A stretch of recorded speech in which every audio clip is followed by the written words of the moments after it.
Play అవుతుంది, opening లో play చేస్తాను.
upon certain hiccups when we try it. Digital education can be applied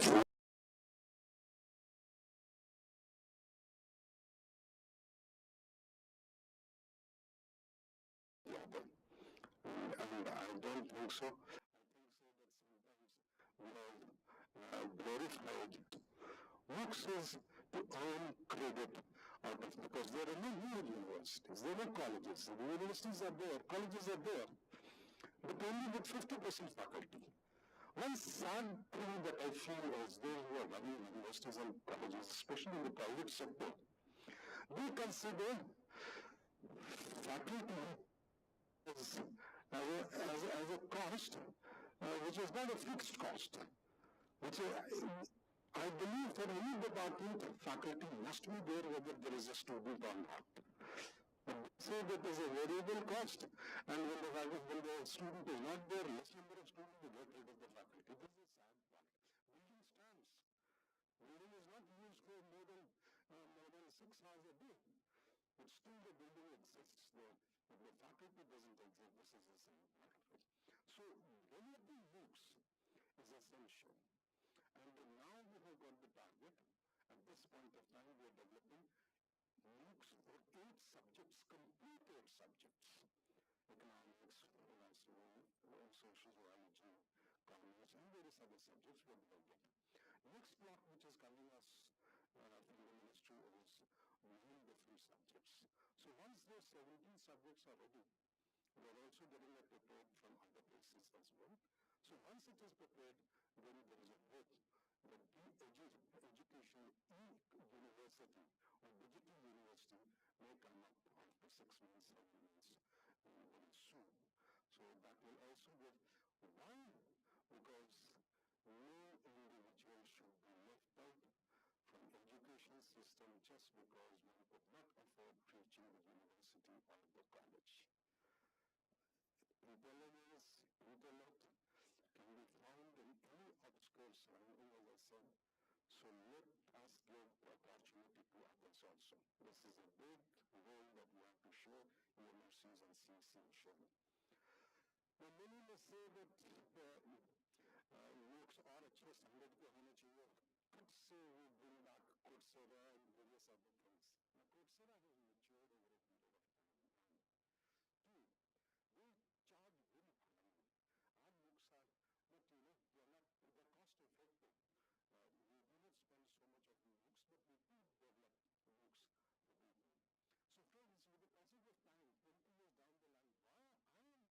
why I am with CEC at the moment, there were other opportunities, but I thought of standing over. Why I am here 29 years down the line, when technology improves, wonderful MOOCs come out of you, and your younger generation, at least I can take pride that the first book was made by us, UMRCs and CEC, and certainly the support of the government, which is there. And if we take this pride after 20 years down the line, I think I've served the purpose of education in true sense. So with this, I gave you a brief background as to why we are here. We have to enhance our skills so that we are able to develop better MOOCs. I want you to be our ambassadors and carry the things forward to make India and the dream of India truly true. Thank you very much.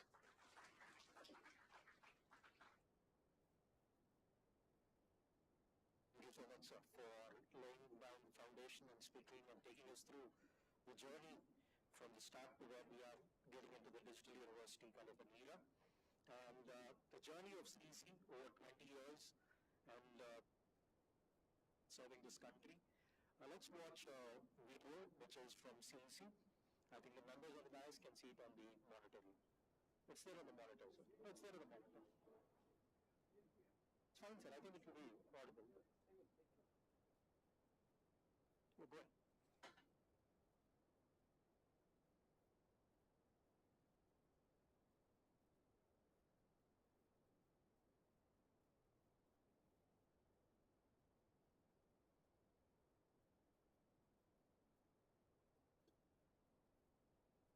Education has always occupied a place of prominence in Indian culture and tradition. Nalanda, Taxila, and Vikramshila, the world-famous centers for learning, were the epitome of such education and attracted students from the remotest corners of ancient India has given the world wisdom and classical art forms. And today, CEC, Consortium for Educational Communication, has stepped forward to build a digital learning environment to emulate the ancient Indian education system, to provide quality-enriched educational resources integrated with human values and culture on digital platforms. CEC was established in the year 1993 as a pioneer of digital education in the country to address higher education. CEC is the national coordinator for SWAYAM MOOCs and 11 SWAYAM Prabha DTA channels to address higher education needs through digital media, to take education to the remotest learner. CEC has its 21 Educational Multimedia Research Centers, EMRCs, spread across the length and breadth of the country, with more than 400 trained workforce, state-of-the-art equipment, and infrastructure. Besides owning the largest digital repository in Asia, CEC has more than 16,000 videos spread across 74 subjects, approximately 24,000 e-courseware modules, over 19,000 short learning objects, more than 8,000 live and recorded lectures, one massive open online courses on the SWAYAM platform. CEC has created e-courseware modules based on the UGC model curriculum, moving towards CBCS compliance, developed by Pan-India subject experts, and validated and certified through a two-stage peer review process. It is a complete learning package containing question banks with MCQs and assignments, providing instant assessment of learning outcome, and be accessed free of cost. CEC has developed approximately 24,000 e-content courseware in 7 undergraduate subjects, covering 4 knowledge streams: art, culture, language and literature, social sciences, natural and applied sciences, and management and other professional courses. CEC's YouTube channel has recorded a footfall of over 5.46 lakh subscribers, with more than 4 crore video views, equivalent to 500 years of watch time, with top 5 viewing countries across the globe being India, Pakistan, USA, Nepal, and UK. CEC's digital content can be integrated with traditional pedagogy through blended and flipped learning, short learning objects to teach concepts, portable e-content, video on demand through web portal, subject-based content, provided locally through LAN. CEC's undergraduate and postgraduate MOOCs are hosted and accredited by various educational institutions pan-India. India has the second largest higher education system in the world. However, higher education system has its own share of challenges, like low gross enrollment ratio, GER, of 27.1% in higher education sector, scarcity of infrastructure and facilities, redundancy in teaching practices, various socio-economic and geographic barriers, high cost of higher education, learning habits and abilities, universities in production mode, lack of opportunities to pursue interests. Here, CEC has the capacity to address these challenges of online content activities, which include designing, development, and dissemination of digital educational e-courses and conducting proctored online examinations through National Testing Agency, NTA.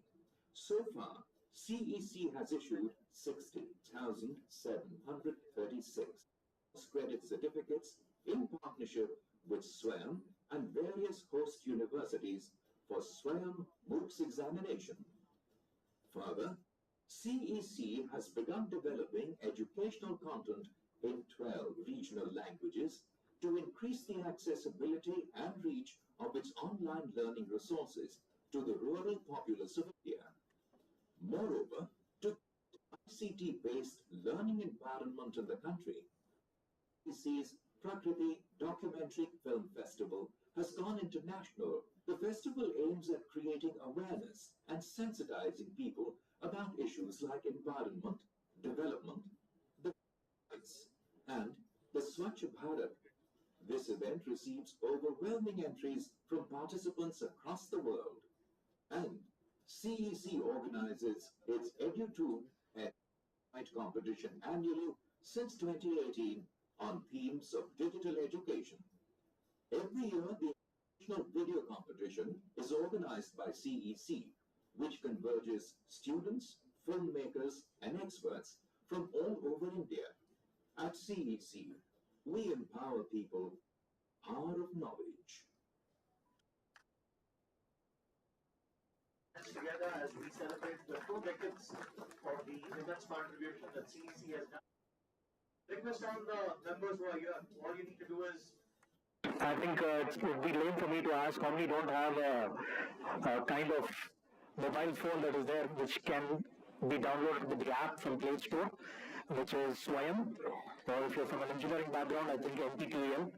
I have done courses and I have given courses in MOOC as well, and I have taken exams as well then, and still continue to do so. And let me tell you, I have come across various civil servants in my teaching career, but the one, the humblest of all, is Sri Bra Venkatesham Sir, IAS. He was born in Jangam, Telangana, in an economically disadvantaged family, and he was the first person in the family to receive education. And let me tell you, 2 days back, I heard an inspirational speech from him where he was addressing 100-odd students who were selected from the Zilla Parishad schools, where people tend to undermine the school children. And he was instrumental, along with Malesham Sir and others, in getting the faculty from Harvard Business School in the US and training them for 5 days. And there was a huge transformation in the school kids from stage fear, public speaking, to developing confidence in a span of 5 days. And he believes in scientific understanding and scientific methods of teaching. I remember 2 things that he said, that by sharing, one is knowledge and the other is happiness. This is something which is marvelous what he says. And he's become an officer of the Indian Administrative Service in 1995 from the Telangana cadre. He was the district collector of Medak district from 2005 to 2008, during which the administration was awarded the SA 8000 certificate by the Social Accountability International New York. The Medak administration was the first in Asia to receive the certificate. His experience as a district collector was written about by the 11th President of India, APJ Abdul Kalam, in his book, Pathways to Greatness.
Check. 1, 2, 3, 4, 5, 6, 7.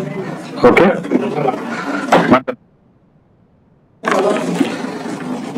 Digital education and MOOCs. Today we have 3 sessions. One, digital learning and alternative pedagogy in teaching. Okay, Nama? Adripoint, sir. Huh? Adripoint. Okay, that's it.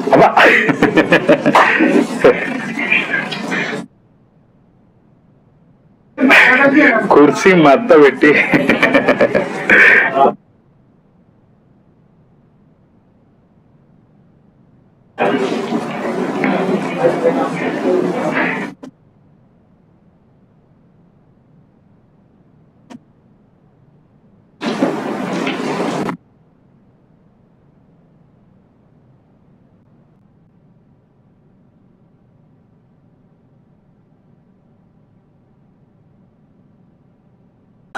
we should adopt a new methods of teaching. That's what I would like to tell you. What is the alternate way of teaching? Getting their undivided attention to your section. Undivided attention, because they are getting distracted by social media constantly and continuously. You must be observing your students sitting in the back benches, always busy with their phones. Can't find fault with them, because that's the kind of environment in which they are living and they are brought up. They are brought up. So when that is the situation, we as teachers, more so as a concerned teacher, we should adopt the new methods of teaching and also making them relevant to the present society. You may say that, what do you mean by relevant? People are not going to talk about degrees hereafter. Take it from me. Only when you want to be a teacher, then yes, UGC will come in your way. You should have master's degree, second class or 55 above, PhD and publications or research as a career. Then only people will talk about formal qualifications. For all other jobs, it is only skill sets. Skill sets. So how much of skill education we are providing? And it should be built in, not that we are offering add-on courses, we have 1 credit course, auditing course, nobody will learn. It should be like any other, when you are teaching history, say modern India 3 credit course, your communication skill also should be 3 credit course. Your entrepreneurship skills also should be a 3 credit course. So unless or until you include these skills into the regular curriculum, the same kind of attention and interest cannot be drawn from the students. Knowing pretty well that it is going to be the matter of skills which are going to provide the employment, we should not ignore or we should not try to dominate over the students.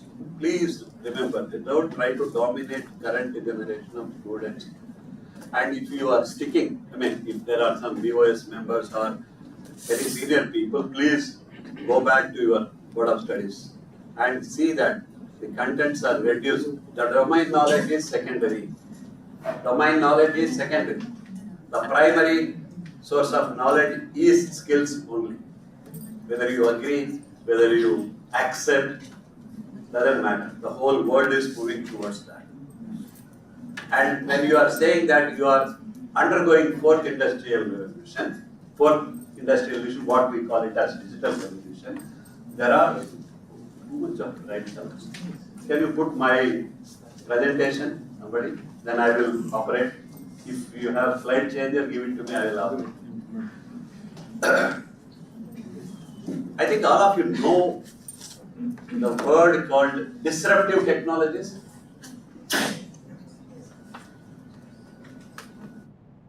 One or two voices are there. Disruptive technologies. Chat. Like artificial intelligence, deep learning, robotics, Internet of Things, blockchain technologies, three-dimensional printing, your AR, VR, and then CRISPR. Like that, there are about 8 to 9 technologies which are going to change the entire spectrum of science and technology down the line. Maybe by 2030 we will see a different world. Means there is a lot of business that is involved in this technology. Once there is a business, there are opportunities for the people to work. Right? When there are opportunities for the people to work, there is an opportunity for us to train the people towards that. Agree or not? Yes. Why are you so silent? Are you hungry? You have to wait, otherwise they won't serve you food, I think.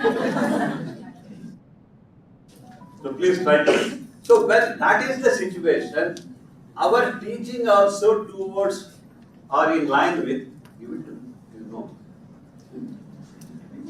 Okay. Stop. CEC, what is this? Yeah. Our curriculum should be in line with these technologies. Don't say, sir, I am teaching Telugu, sir. How is technology is done? Even for BA Telugu student, we should teach certain basics. That's what I said, skill education. Around 25 to 30% of skill education should be included for everybody. AI should be taught. Not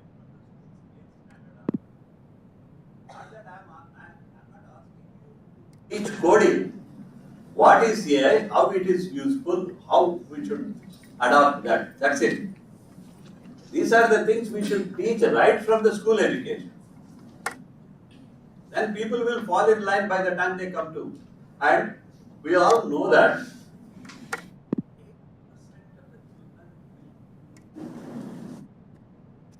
looking for an employment soon after their graduation, or even more than 80%. More than 80%. Everybody wants to exit soon after their education. 30,000 rupees job is on an average. On an average. People will be very happy, is it not? That's what I said, average. 30,000 rupees. Okay, 50,000. Don't look at engineering graduates. I am talking about a BA, arts graduate, a BCom graduate, and semi-rural and rural areas, 30,000 is good enough. Urban areas, 50,000 rupees, good enough. And there are people who are, if you have skill sets, getting that kind of a job is not difficult. We only should train them in that fashion.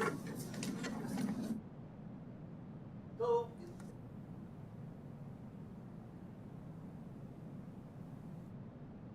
another 2-3 years you will see. Already if you are looking at those ads, you can see. Nobody is asking MTech, MCA, BCA kind of thing. Those days gone. They are asking only skill sets and experience. You have to look at what are the new models of education that we should follow.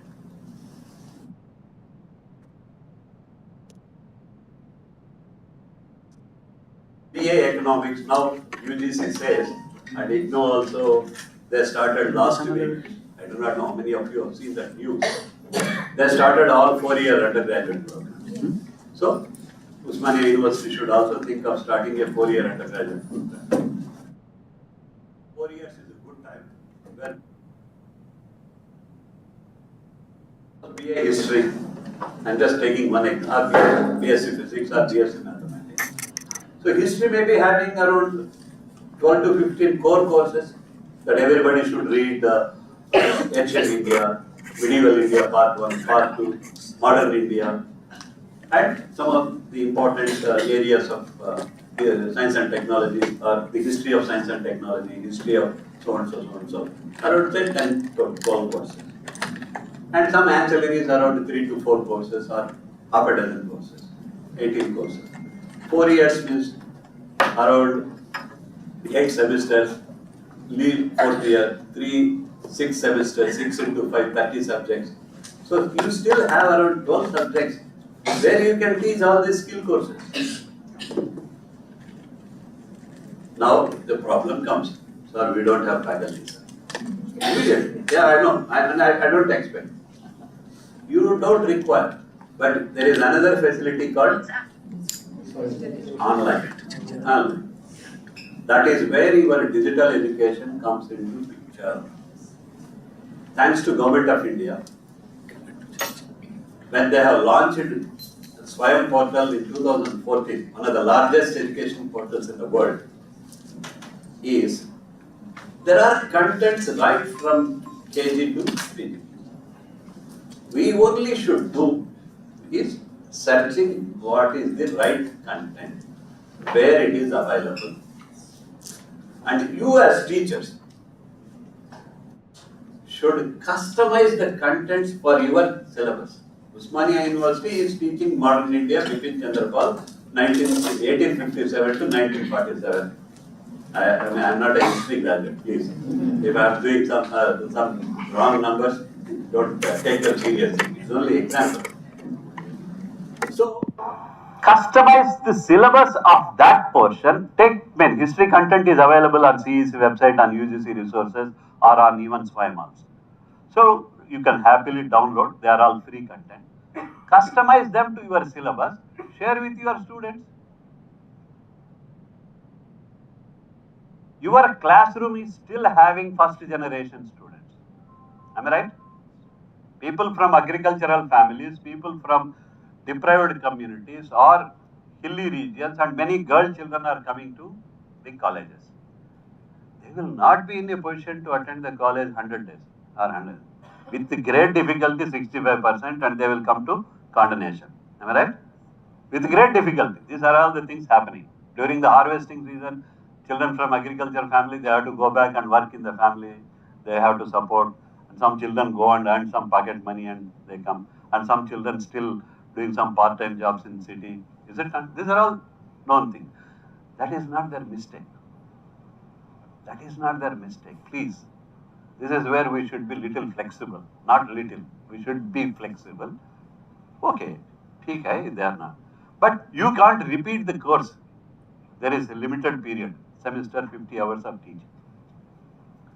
But all your learning resources, including your videos, are available on the web.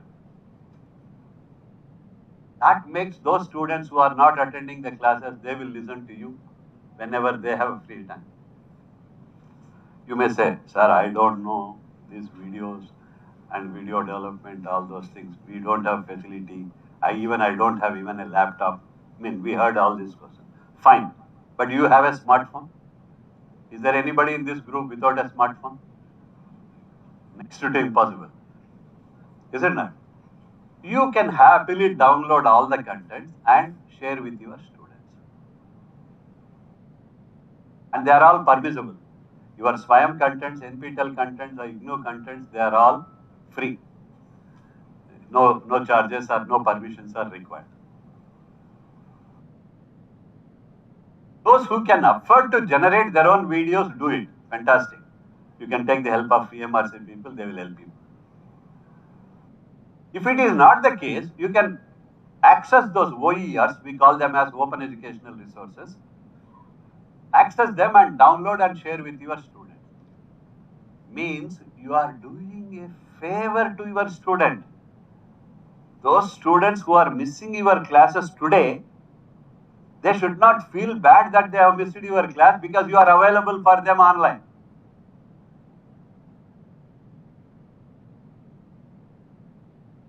This is the real challenge to the current generation of teachers, which you have to accept. Then your student will feel happy and they will come to your class. Come to means don't think that physically coming. They will, even online also. You are there for them. They will have all the respect for you. Oh, my teacher will take care. I have all the trust on him.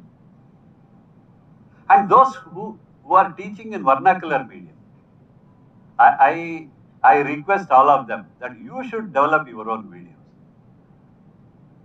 You may not find good Telugu, what do you call, content on the web. Good Telugu, there are contents. Your student knows your body language, your student knows your accent, your student knows where you start, where you end. Smart students, they will listen to or go through your video a day before the exam and they will remember all those things and they will write the exam also. Is it not? We have all those kinds of smart students with us. AICTE last 2-3 months, they have developed an app, a tool called Anuvadini, a translator. Anuvadini, it is available on their website, you can. So you select the content and just click Telugu. You will listen all that in Telugu. Somebody will be speaking in English, the translation part will come on the screen. That is also available. So what I mean, this is all introduction I would like to give you, means there are resources available. You only have to develop a competency to search. Note down this point. Competency to search the resources on the web. Full stop. Asking you to create resources today. They are all done. The problem lies with teachers is they don't have patience. They don't want to have or undergo any kind of a change. They find it is comfortable. I will go to class with my prescribed book, teach, come back, my job is done. Fine, I am not finding fault with them. But the students are finding fault with them. They are not happy. Oh, I know that the teacher is following Bipin Chandra Pal book. As well I can go to web and see that there are better explanations, there are better PPTs available. Why should I go to the class? You will say, no, they should get 75% attendance. If they don't listen to me, they will not understand. Tomorrow UGC will withdraw that attendance. Now it will happen. You take it from me, it will come down to 50%. That's it. Why should they come to class? You tell me. Unless there is some value addition. Yeah, if I go to the class, I know my teacher is going to say something other than the subject, beyond the syllabus, outside the class. Are you doing anything? Are you providing any extra information in every class beyond the syllabus? I can say then your class will have at least 75% of the students. If there is no such attraction, people will not. That is why I put that heading also, move with the times. You have to move with the times. Can I say that in Telugu? మీకు ఇంకా బాగా అర్థం కావాలంటే కాలానుగుణంగా మారాలి. మీరు మారలేదా మీ personal లైఫ్లో? COVID has taught you many things. You are wearing masks. You are washing your hands soon after coming home. And you are not touching anything that is coming out from the ఆన్లైన్లో కానివ్వండి, బయట నుంచి వచ్చినవి కానీ 10 సార్లు కడిగి కానీ లోపలికి తీసుకురాలేదు. Now you are all habituated to WhatsApp. Is there anybody without WhatsApp account? మరి ఎన్ని మార్పులు, ఎన్ని చేంజెస్ జరిగినప్పుడు మీరు అడాప్ట్ అయినప్పుడు దీనికి ఎందుకు అడాప్ట్ కాదు? అడాప్ట్ కావాలి. అడాప్ట్ అయితేనే you will stay as relevant teacher.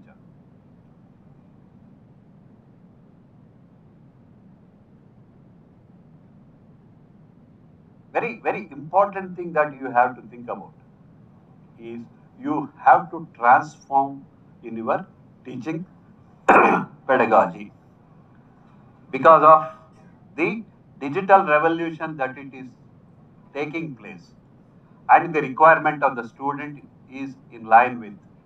I will not talk about that academic bank of credits now. That will be the last topic. Water కాదమ్మా, I am not.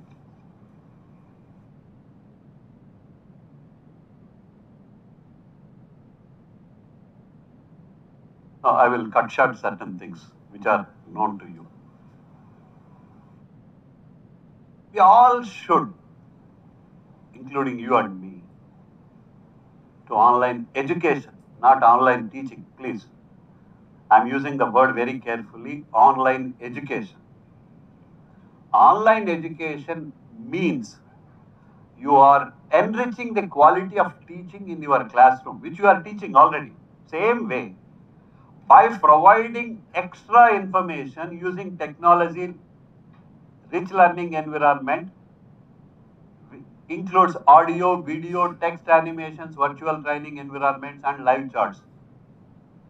When you are giving a talk like this, and if you have a good content, suppose you are teaching physics, you want to show some good equipment, sophisticated equipment, which is not there in your lab, but it is available in the form of a video. You can happily show it to the students that this is the equipment, this is how the experiments are done, this is how. Suppose you are teaching or you are talking about a poet, you can show his photograph and the kind of the details or something special or the kind of achievements that he has got. All those things you can show him. So you can bring live audio part, video part, and there are some good contents available on the web. I will share one small example. Stanford University, which you might have heard, they have their contents available, even text content you can happily download and share it live in the classroom.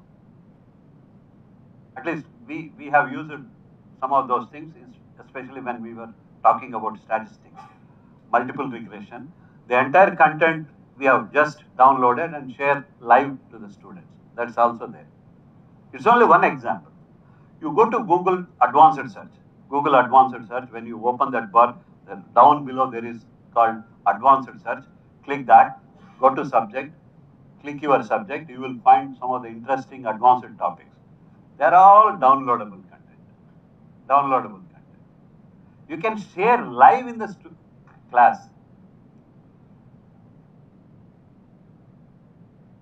Majority of the teachers have difficulty here. The moment we say, no, we don't have, head of the department will not permit, principal will say something. You are the boss within the four walls. You don't require anybody's permission to do this.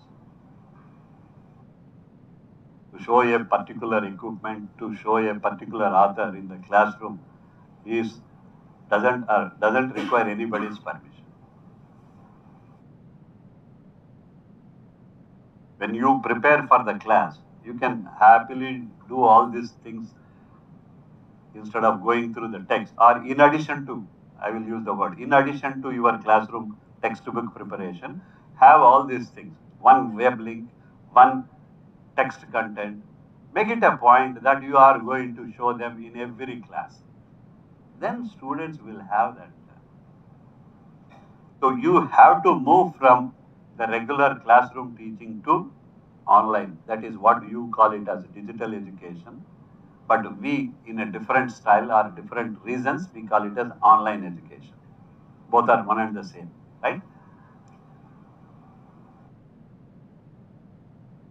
Much more flexibility than a traditional classroom.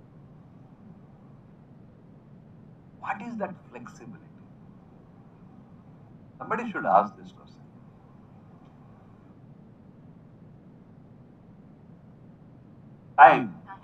Time is the most important thing.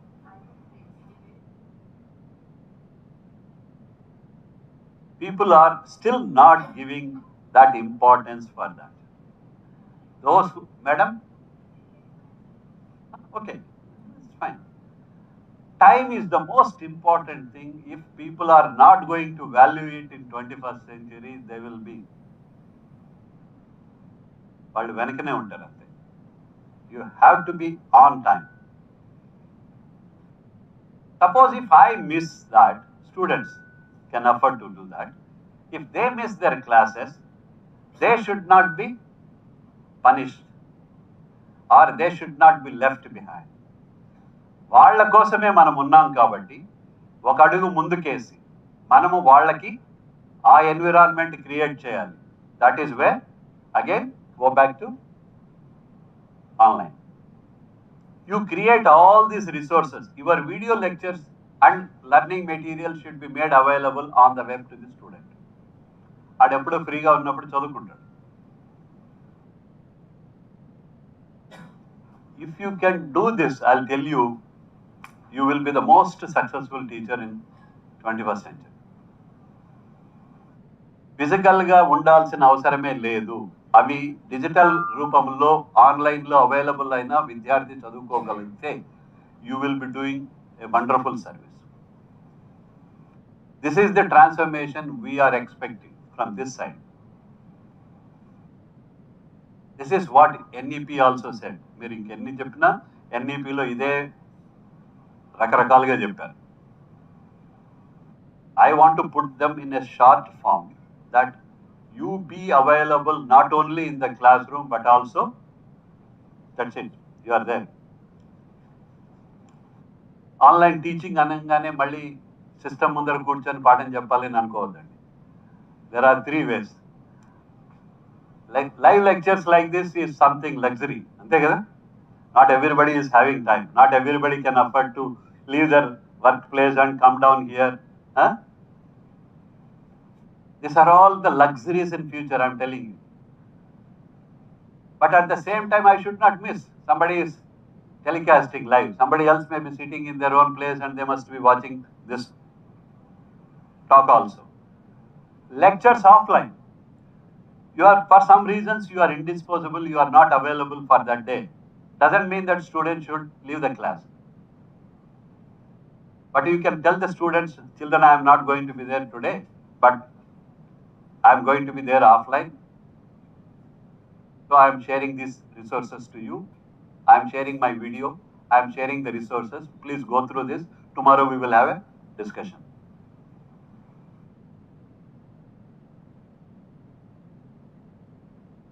First case happened that you don't have videos, you don't have your own reading material. Still you can be in touch with them. Share the resources that are available through OERs. That is also another form. Sharing resources which are available offline. If teachers like you are familiarized with OERs, I'll tell you, you will be doing, or you yourself will enjoy your teaching job in a big way.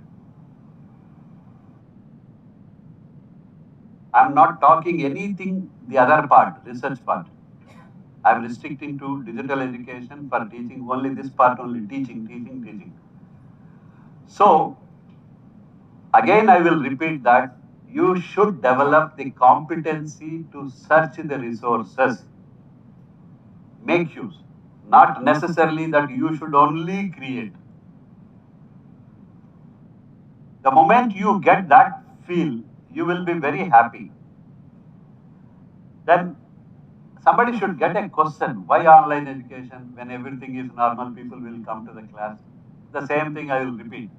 For those children who are not able to, see, your classroom still have poor learners, average learners and fast learners, is it not? Poor learner, he may ask a question. For you, you will answer his question or you will repeat one time. But second time you cannot repeat. Your time will not permit you. Right? But your videos and the resources are available online. I will listen to your video second time, third time, fourth time, fifth time. Means we are going to bring all the children on same platform, which we call it as equitable access. Not access alone, equitable access. The child should get same access to the quality education. For some reason, when I am not able to understand in one go, I should be in a position to listen to your lecture second time, third time, and then I will also be on par with others in learning those things. For some reasons, if I don't attend your classes, I should be available, I should be made, rather, resources should be made available for me to learn. This is the purpose of why we are talking about online education. And also, there is a lot of cultural change that took place in the process of learning throughout the globe. Today we are all global citizens, knowingly or unknowingly, is it not?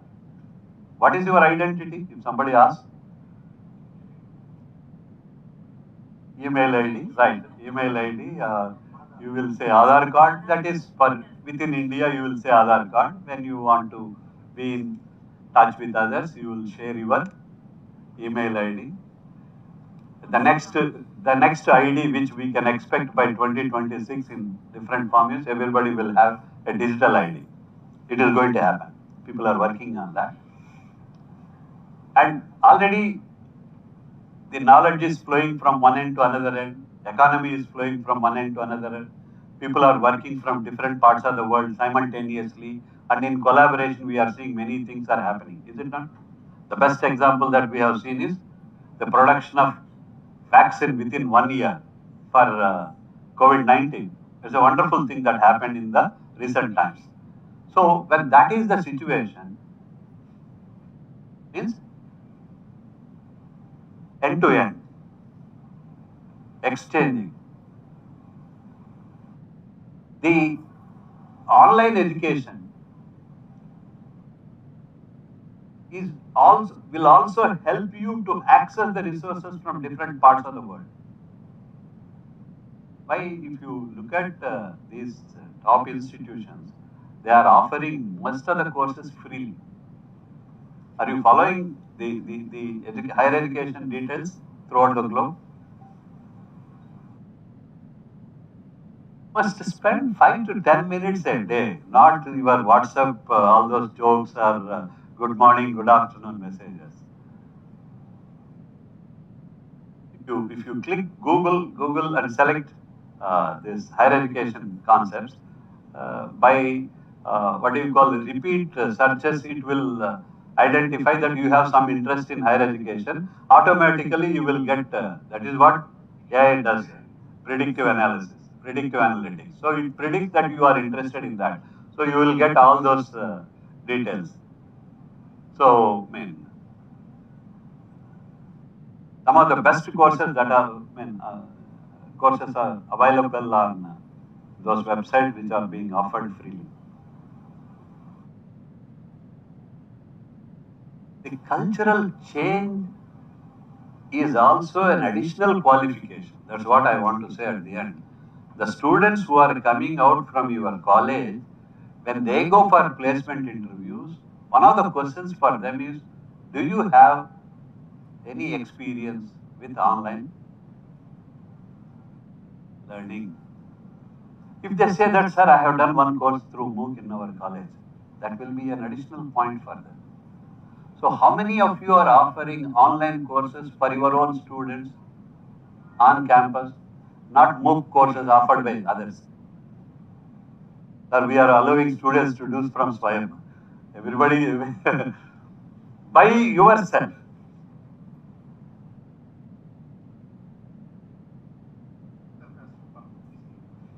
That's what I told you. No structure, it's up to you. See, you are offering per semester 5 courses, 5 papers, you say. BA Political Science or MA Political Science or BA History or MSc Physics, 5 to 6 papers you offer. You offer one course completely online for your own students.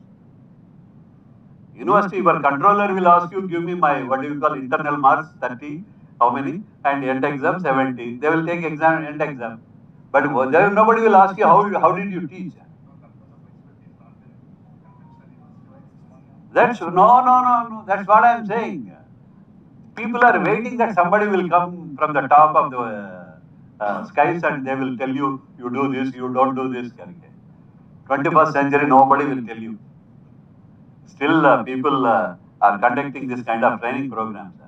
If You go to West, you have to pay to this kind of programs and learn certain things for you to learn, for you to get awareness also. We are fortunate. We are born in India, everything is free here.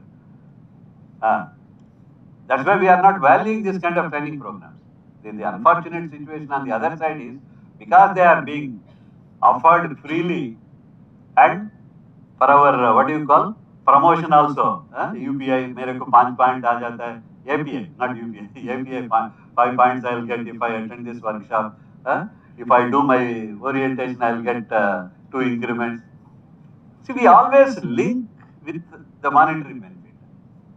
Beyond that, we should look at that we are going to become a best teacher by adopting these things.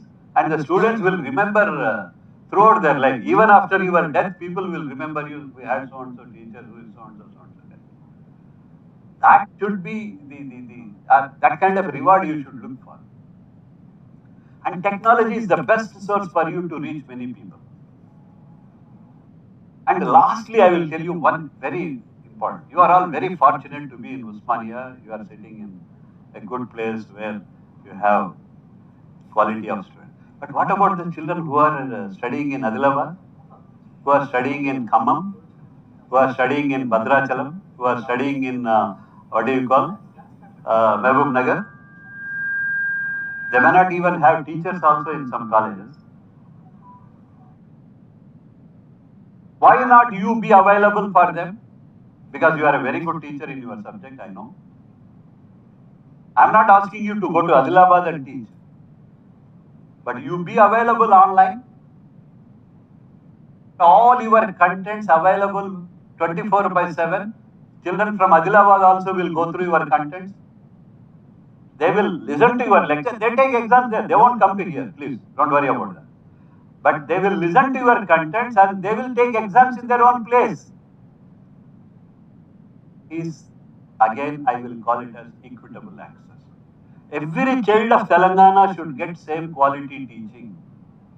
Just because they are born in Adilabad, they should not be deprived. Just because they are in Hyderabad, they should not get the advantage. Or just because they are in Mehboob Nagar, they cannot.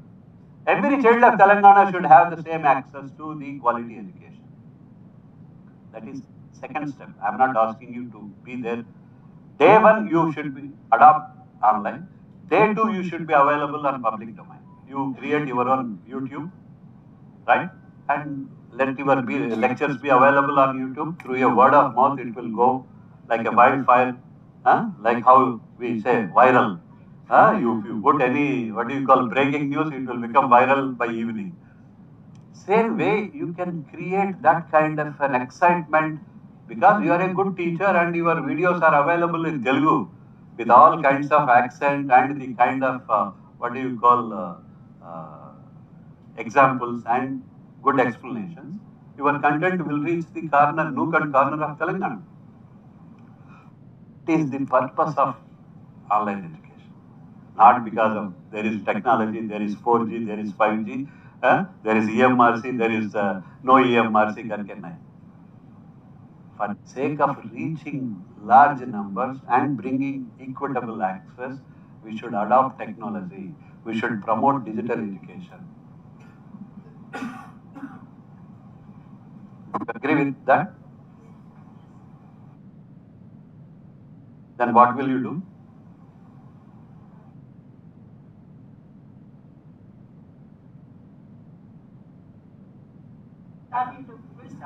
Now the voices are becoming low. Tomorrow. I will come tomorrow again. Tomorrow evening I will be here. I will see that how many of you will.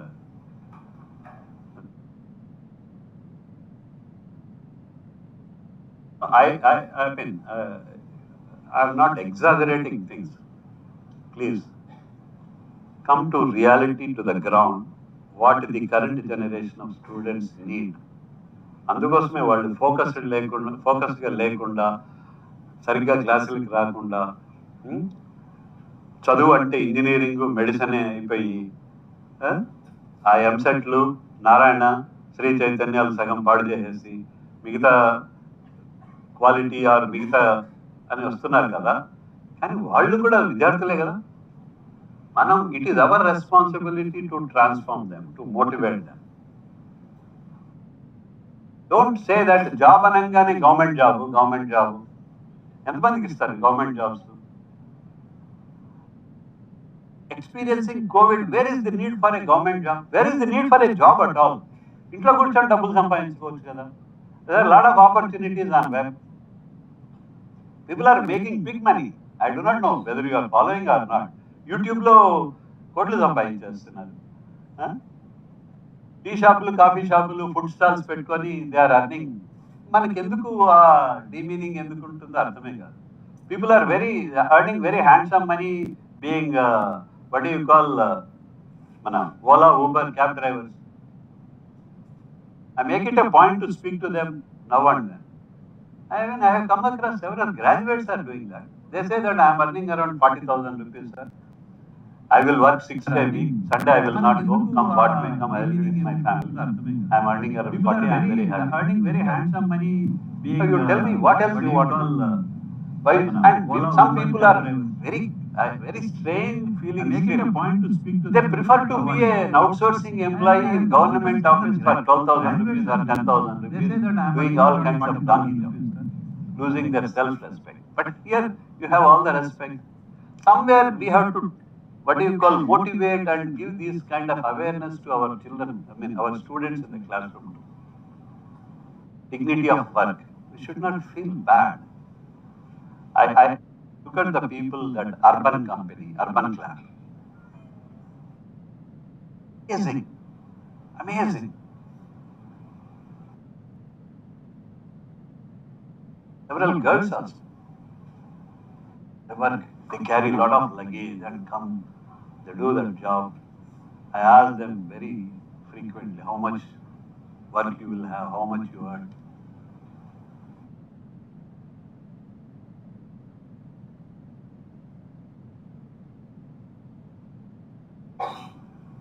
Thanks to our government. The current government is talking about skill sets and skill university. A lot of importance is going to be given for the skill sets. India is poised to be the skill capital of the world. You know that? You read that preamble of NEP 2020, you will find that India is going to be the skill capital of the world. We have such a talented people in this country. We only have to put them in the right track and give them right training. అంతేగాని మనం డొమైన్కే పరిమితమైపోయి నేను హిస్టరీనే మాట్లాడతాను, హిస్టరీనే చెప్తాను, history తప్ప ఇంకేం చెప్పను, వాడు కూడా హిస్టరీ కాక ఇంకేం మాట్లాడకూడదు క్లాస్లో, అలా కాకుండా ఇవన్నీ నేర్పించి పంపిస్తే they will become real good citizens, not only for this country but for they will become global citizens.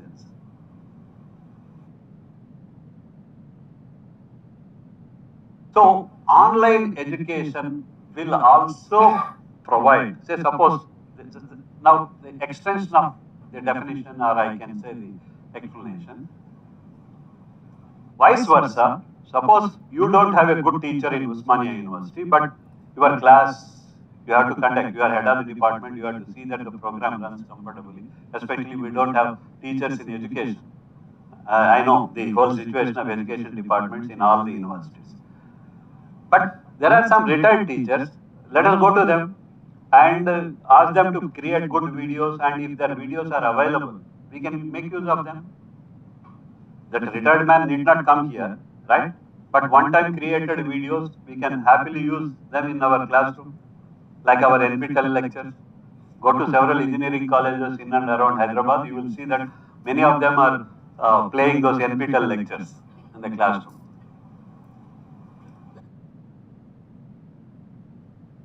Also should not think that there should be interaction. Interaction can be provided.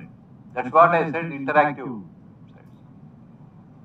So now my first question for the session is, if you agree and convinced with online education, will you go back and adopt that?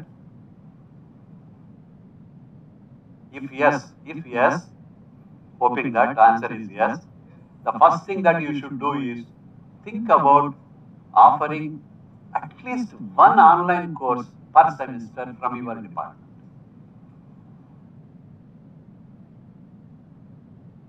You may ask immediately, somebody should ask, sir, we don't know how to offer online courses.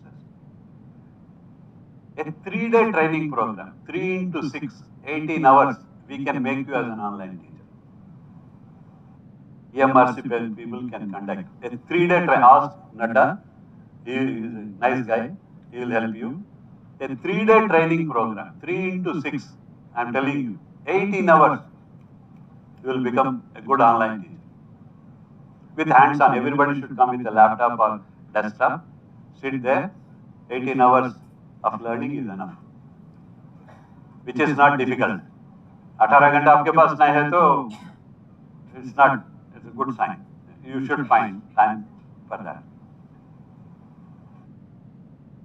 So then, also, these are all the information. I will leave my presentation if people want. Government also has done very nice job. Not that they are asking just like that. Because they have done these things, NMEICT was the, what do you call, the game changer in the Indian higher education system. When they have introduced this in 2011, launched in Tirupati. It was a combined state. It started from Andhra Pradesh only, 2011, right? Knowing this, they expected that, sorry, knowing the capability of the teachers, Government of India thought that teachers know everything about online education. Is it not? That's why on the day when they have announced lockdown, nobody asked you whether you will go and teach online or not. Suddenly they have announced saying that the classes will be taken through online. Did anybody ask you? Sir, do you have a laptop? Do you have internet connection? Do you know how to teach online? Nobody asked you. But you also did. How did you do that? Because you have concern for the teachers, you felt that there is a responsibility for you, with knowing, without knowing, in spite of knowing, with difficulty, all that you have done. That's a good example. What I am trying to say is, from there you should pick up, and you can easily do the next step also coming online. That's why, see, these are all you can learn. Don't ask me the details, the time is very short. That's her mistake, not my mistake. This is what the competency I was talking about. Most important slide for you. You should know thoroughly about Google tools, step 1.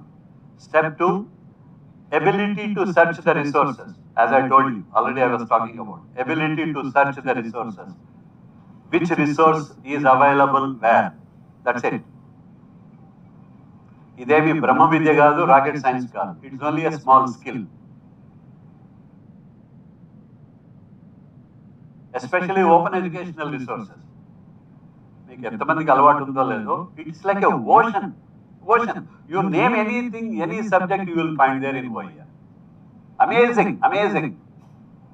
అంటే people worked for 2 decades. అది overnight అయిపోయింది కాదు. Last 20 years గా జరిగిన పరిణామాలు, జరిగినటువంటి efforts వల్ల ఈరోజు మనకి అంత కంటెంట్ ఉంది. Every second somebody is adding some content in OERs. As I told you, you only should select the right content and customize to your syllabus. That's it. This is the pedagogy one, alternate pedagogy anukunte.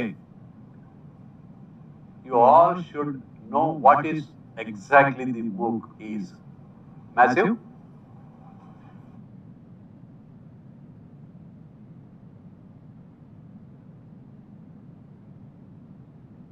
You can see those words.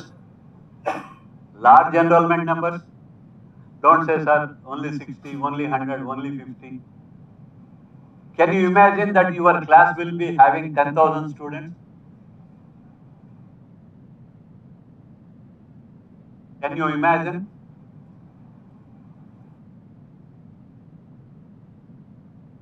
At least on one day I had 935 students in my session. Online. It is possible. 10,000 is not a big number.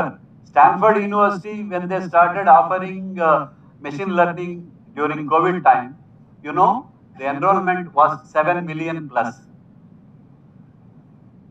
70 lakh people. You go to their website even today, they are offering second cycle, machine learning. Several artificial intelligence. There are, even MIT is offering some good courses. Caltech is offering some good courses. When you look at this, you can see the numbers in big. When you are so good teacher, quality teacher, I can tell you that all Telangana children will register for your course. UGC is going to come with those guidelines very soon. That the teachers are the institutions who are having NAC A 3.25 above and in NIRF below 100 ranks can offer online courses. You can't pretend ignorance. Nakem telidu, nenemi cheyanu. You will miss an opportunity. And they may add revenue also to that. Then you will become alert. Yeah, we are suggesting that model. Yeah, let there be 40% to the teacher and 60% to the institute or vice versa, whatever equation. So if I have 10,000 students into 500 rupees, apart from your salary, over and above, because you are doing extra work. No, all these models will come in picture. I'm telling you. They need teachers. They cannot produce teachers overnight. And today, you know, I don't want to comment the quality of teachers and the kind of appointments. Huh? We all know what is happening. Not only in Telangana, please. It is the problem throughout the country and some parts of the world also. Teachers are a rare commodity. It's very difficult to get good teachers. But the learning cannot be stopped, is it not? Somebody should be there. Moonlighting and వాళ్ళు అంటున్నారు software ఇండస్ట్రీలో కదా మరి మీరెందుకు చేయకూడదు our conscious will not permit is it not we can't work in 2 places లేదా already work చేస్తున్నారా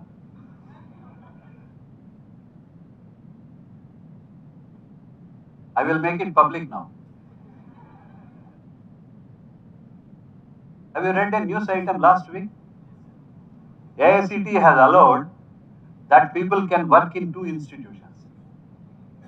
But those people who are coming from those NAC A grade or their NBA accredited institutions. So ఇన్నాళ్ళు ఈ standards ఏమీ పాటించకుండా ignorant గా మాకు విద్యార్థులు వస్తున్నారు ఫీ రీయింబర్స్ అయిపోతా ఉంది 4 డబ్బులు వస్తున్నాయని అనుకున్న వాళ్ళందరూ క్లోజ్ చేసేస్తారు వాళ్ళందరూ వెనక్కి వెళ్ళిపోతారు This is what today you may get survive, but tomorrow it is very difficult for you. That is the benchmark for every damn thing. NAC, NBA, and your NIRF. So, మీరు కూడా ఇవన్నీ దృష్టిలో పెట్టుకుని sir ఇవన్నీ మాకు ఎవరు చెప్పలేదు ఎక్కడ ఎవ్వరు ఏం చెప్పరు ప్లీజ్ 21st centuryలో ఎవ్వరు చెప్పరు మీరు తెలుసుకోవాలి రిపోర్ట్స్ చదవండి they are all available on Google on web on UGC website on AICTE website ఇవన్నీ చదువుతూ ఉండాలి రెగ్యులర్గా అంతేకాని మనము మన కాలేజు మన ప్రిన్సిపాల్ మన యూనివర్సిటీ మన రిజిస్ట్రారు కాదు beyond that you should learn certain things on your own so going about this can you take the second challenge from me that can you develop a MOOC course for yourself, for your own students? That's a beginning, I am telling you. Okka beginning avutundi ante.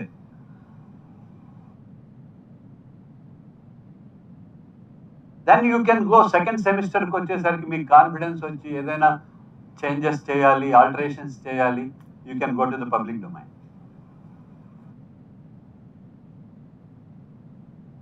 Yes, sir, I want to earn some money. My knowledge is very precious. And okay, you can charge for that. యూట్యూబ్లో paid channels కూడా ఉన్నాయి, చేసుకోండి మీరు. Nobody will stop you, but let your knowledge be available. అంతే కదా? Are you willing to? Now you know how to develop this. How to develop this? రేపు ఎవరో చెప్తారు. I think somebody will be talking about this. In four quadrant approach. Don't ask me the details again. Time is up. It is the future of higher education. Meeru, whether you agree or not. This is my point of view. All those words are mine. Pedagogy 2. I will wind up with this 5 minutes.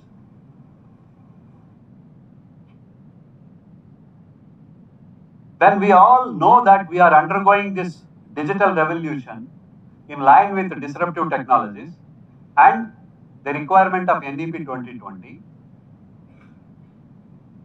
students should be provided an opportunity for them to learn. What we call it as self-learning. You encourage the students to learn on their own to some extent. UGC is defining this to an extent of 40%. I will suggest, as a beginner, you can start up to 20%.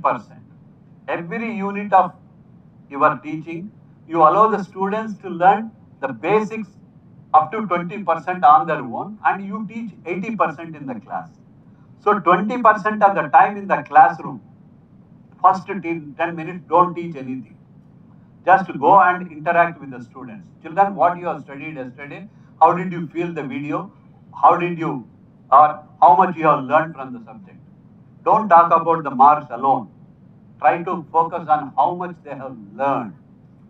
How much? That is what your outcome-based education talks about, right?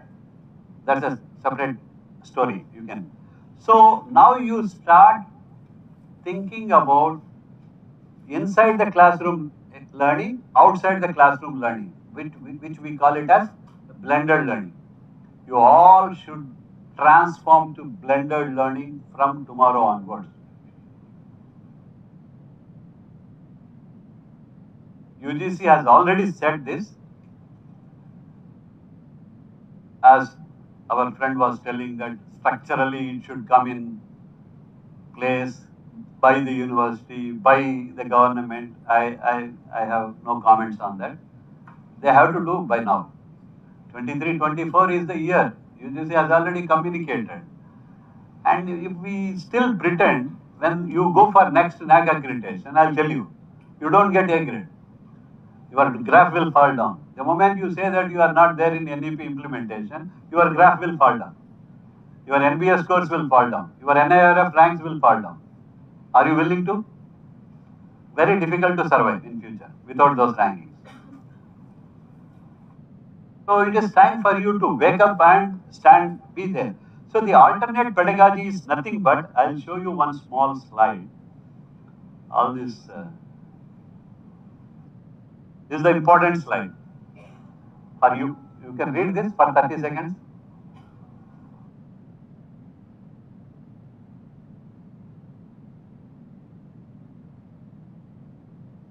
That 20% of the content or 40% of the content, prepare small videos before the class, not after the class, before. Small, 8 to or 10 to 12 minutes.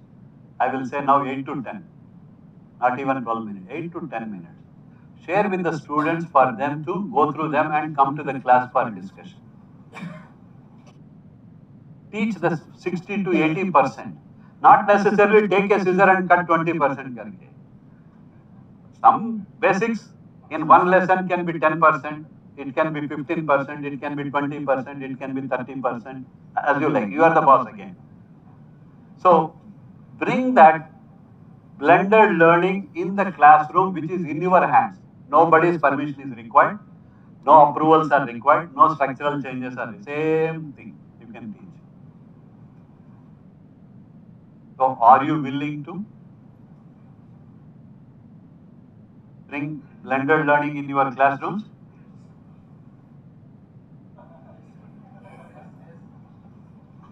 Huh? People are now slowly. I can understand. Only one small thing I would like to share with you and complete. See, any change that you are going to undergo, there should be some extra effort.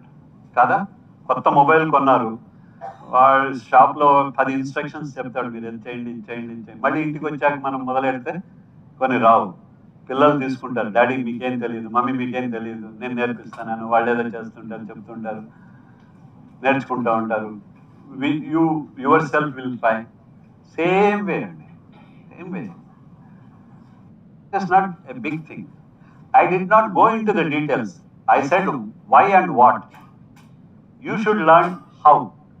A third part అనేది ఆ 3 days training అన్నది. CEC వాళ్ళు organise చేయొచ్చు, it's not a big deal, or EMRC can do, or anybody 3 days training programme. It's not. You better pay and learn. అప్పుడు మీకు వస్తుంది. మీ జోబులోంచి డబ్బులు తీసి పెడితే అప్పుడు మీకు నేర్చుకుంటారు. Just 5,000 rupees.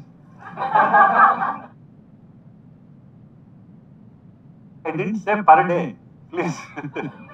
I'm saying for 3 days. 3 days, 5,000 rupees is nothing when compared to your salaries.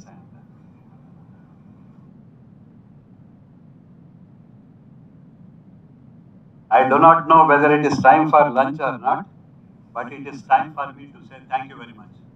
Thank you. Thank you for sharing your experience on digital environment in our daily life. We have covered in this lecture are inclusive education for deprived students,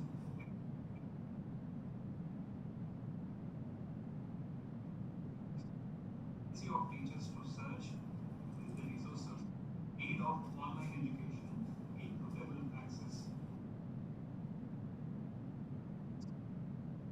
Sir, once again, I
Before I leave,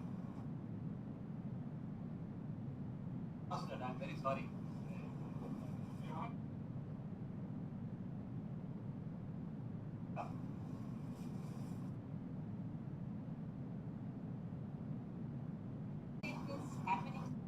Various aspects. Bits and pieces. Yeah, bits and pieces. But it's not getting an authentic.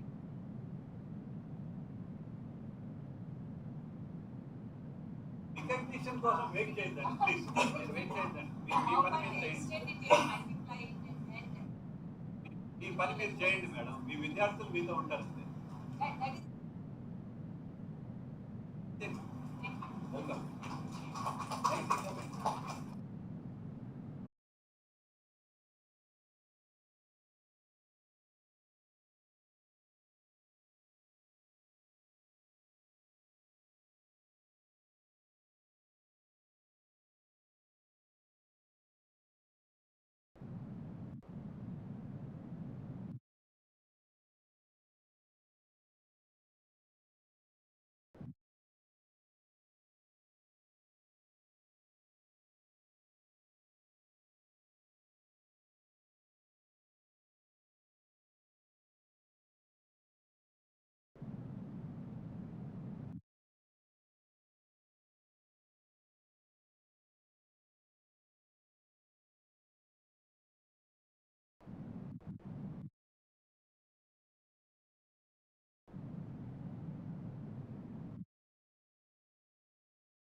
of it.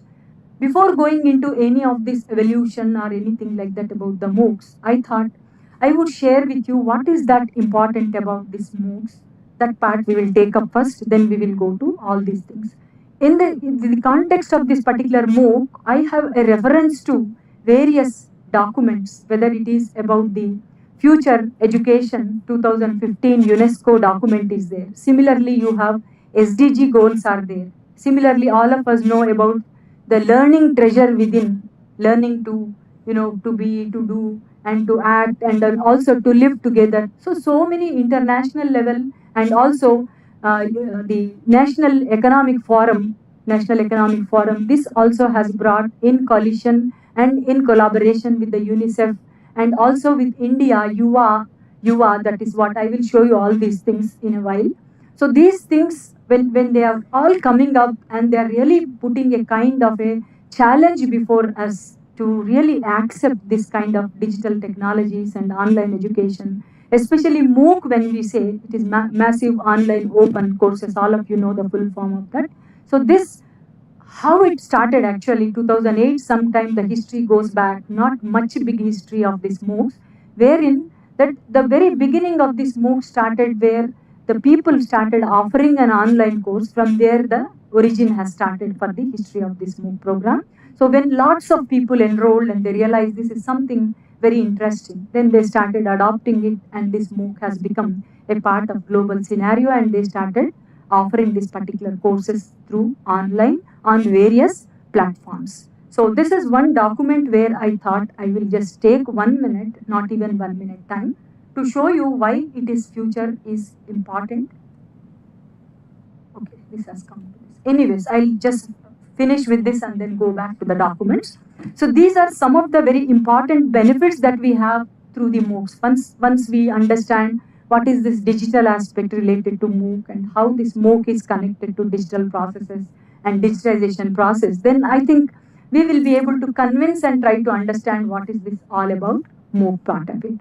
So these are the basic benefits that we have when you really take up MOOCs. All of us know that there are wide varieties of courses, right from engineering, technology, humanities, arts, social sciences, sciences. You take any disciplinary area, there are MOOC courses available across the globe on various platforms. So whatever I want to learn, not as a discipline-based kind of a learning, as UGC made it mandate, 40% till 40% of credits, any university can take the learning through the online courses, that is through some of these credits. So these credits that they are going to take from these courses available on various platforms. So in that particular context, like if we take, for instance, from our education area, we have some courses available across the globe. Similarly, science people have, social science people have. But is it only for the students who wanted to get some degrees or wanted to have some certification, or is it for anybody? So they say also it is a lifelong process where anybody out of interest. What is that? I will also come to that particular slide later on. So these are the basic benefits. What are those benefits we have? One is the kind of, you may see the accessibility and the flexibility part of it. All of us know how this MOOCs has given us flexibility. Anybody, anywhere, anytime. This is 24/7 like a case where there is no restriction like in our four.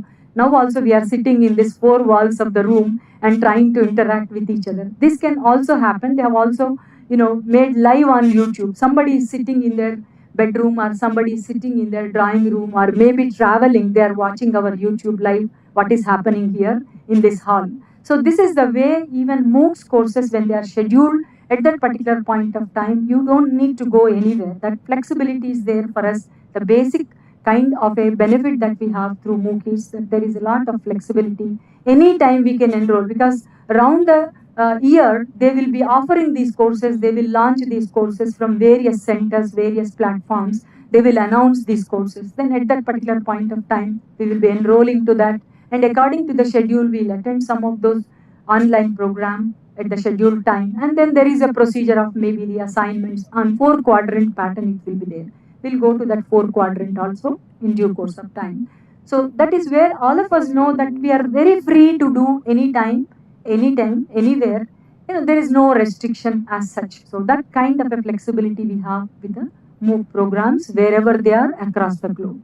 So Swayam happens to be Indian platform where our online courses being offered across 21 centers of EMRC. They are offering these particular courses. All our EMRC staff know what is the whole procedure and what is the toiling that happened before preparing these courses. I take last 5 minutes maybe on this focus, and they will be doing a demonstration after this session course.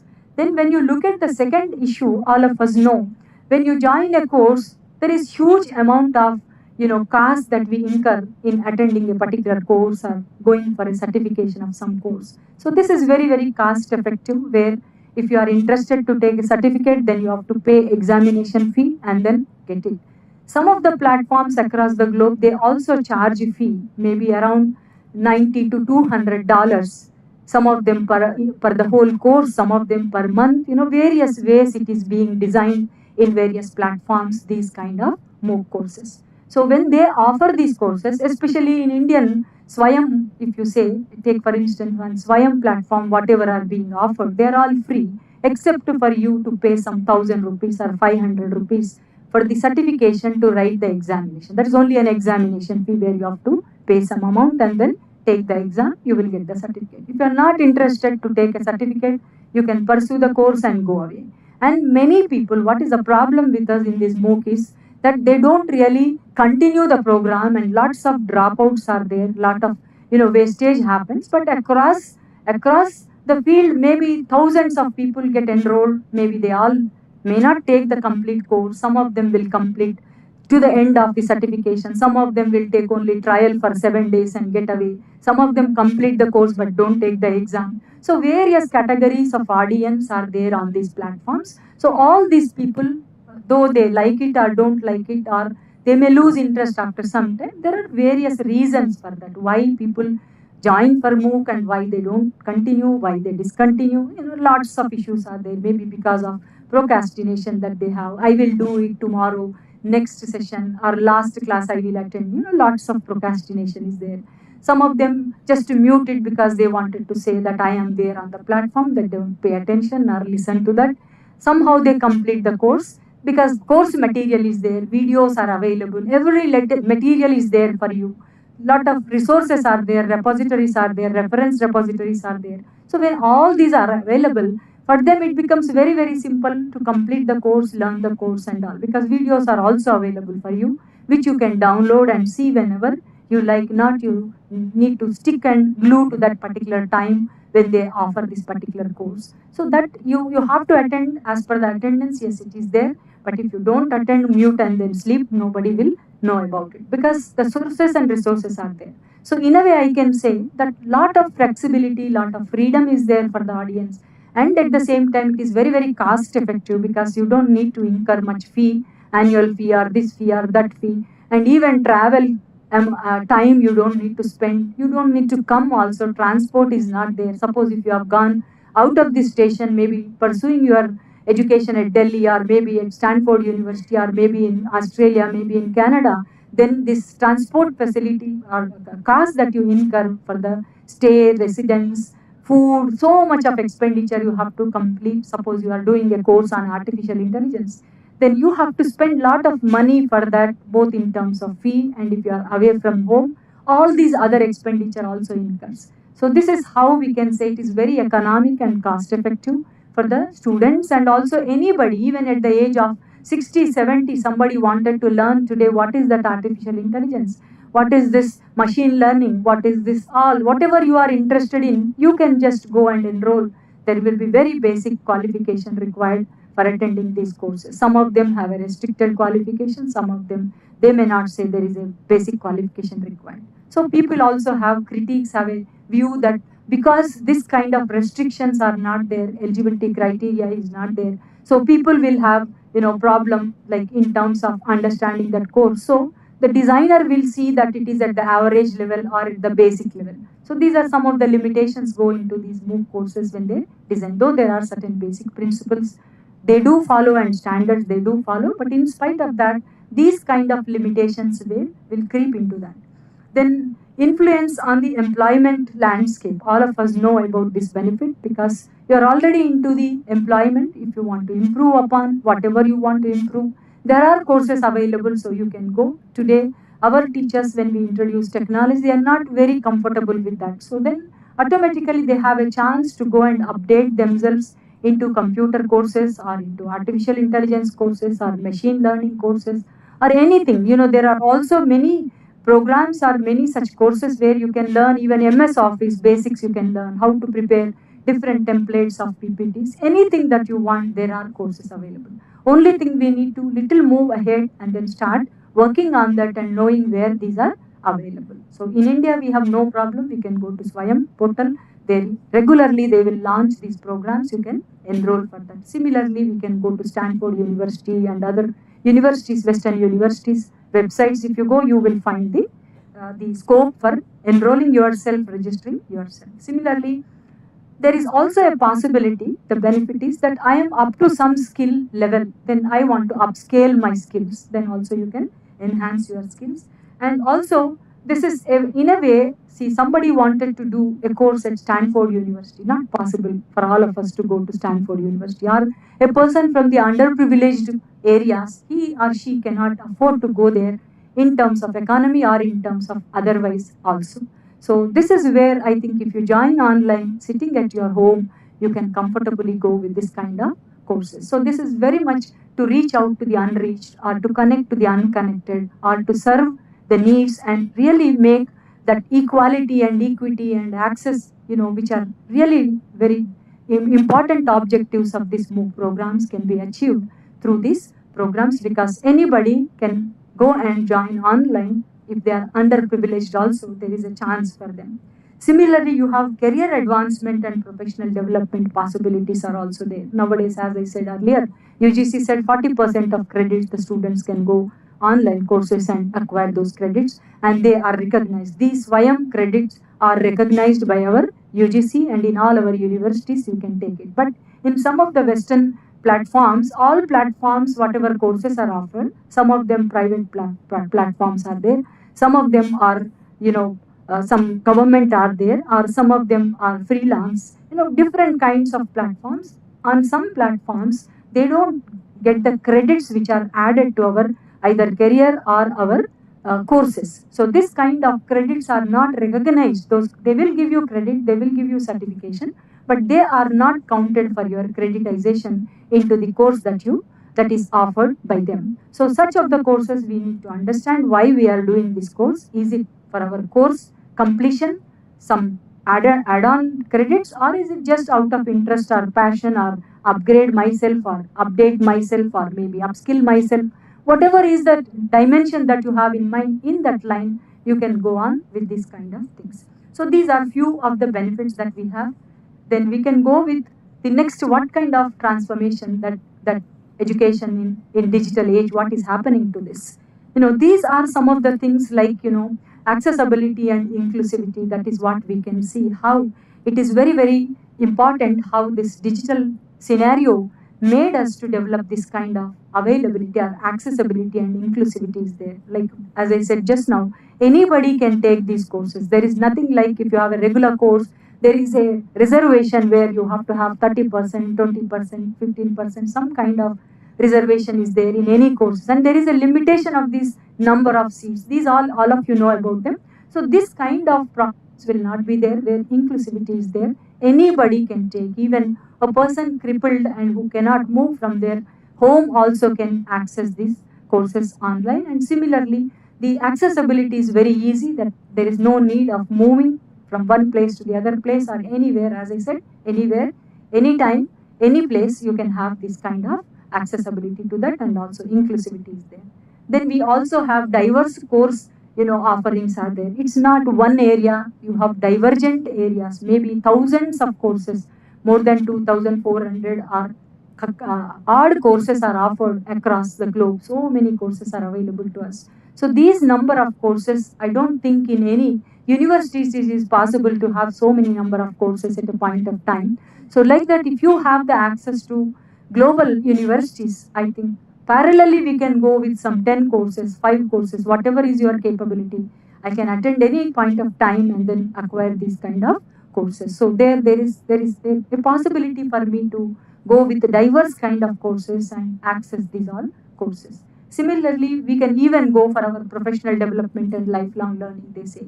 There is no end to the professionalism, nor there is any end to this development and growth and upscaling our own skills or knowledge or information or anything like that. Even some of them say SDG goals say, and I think some of the document, UNESCO document I was reading, it is not adequate if you just have skill and knowledge and information, but you should also have values. That kind of value added courses also you will find here, and how you also develop. Let us say, for instance, you are pursuing a course, then you need to have minimum basic self-discipline. Without that self-discipline, even if it is available, accessible, anything is there, but unless and until I pursue it properly and I write the exam, I don't get certification, or nor I get any real kind of empowering myself in that area of knowledge or information or skill, whatever it is. So if at all I want to empower and professionalize myself and continue this kind of a learning, lifelong learning,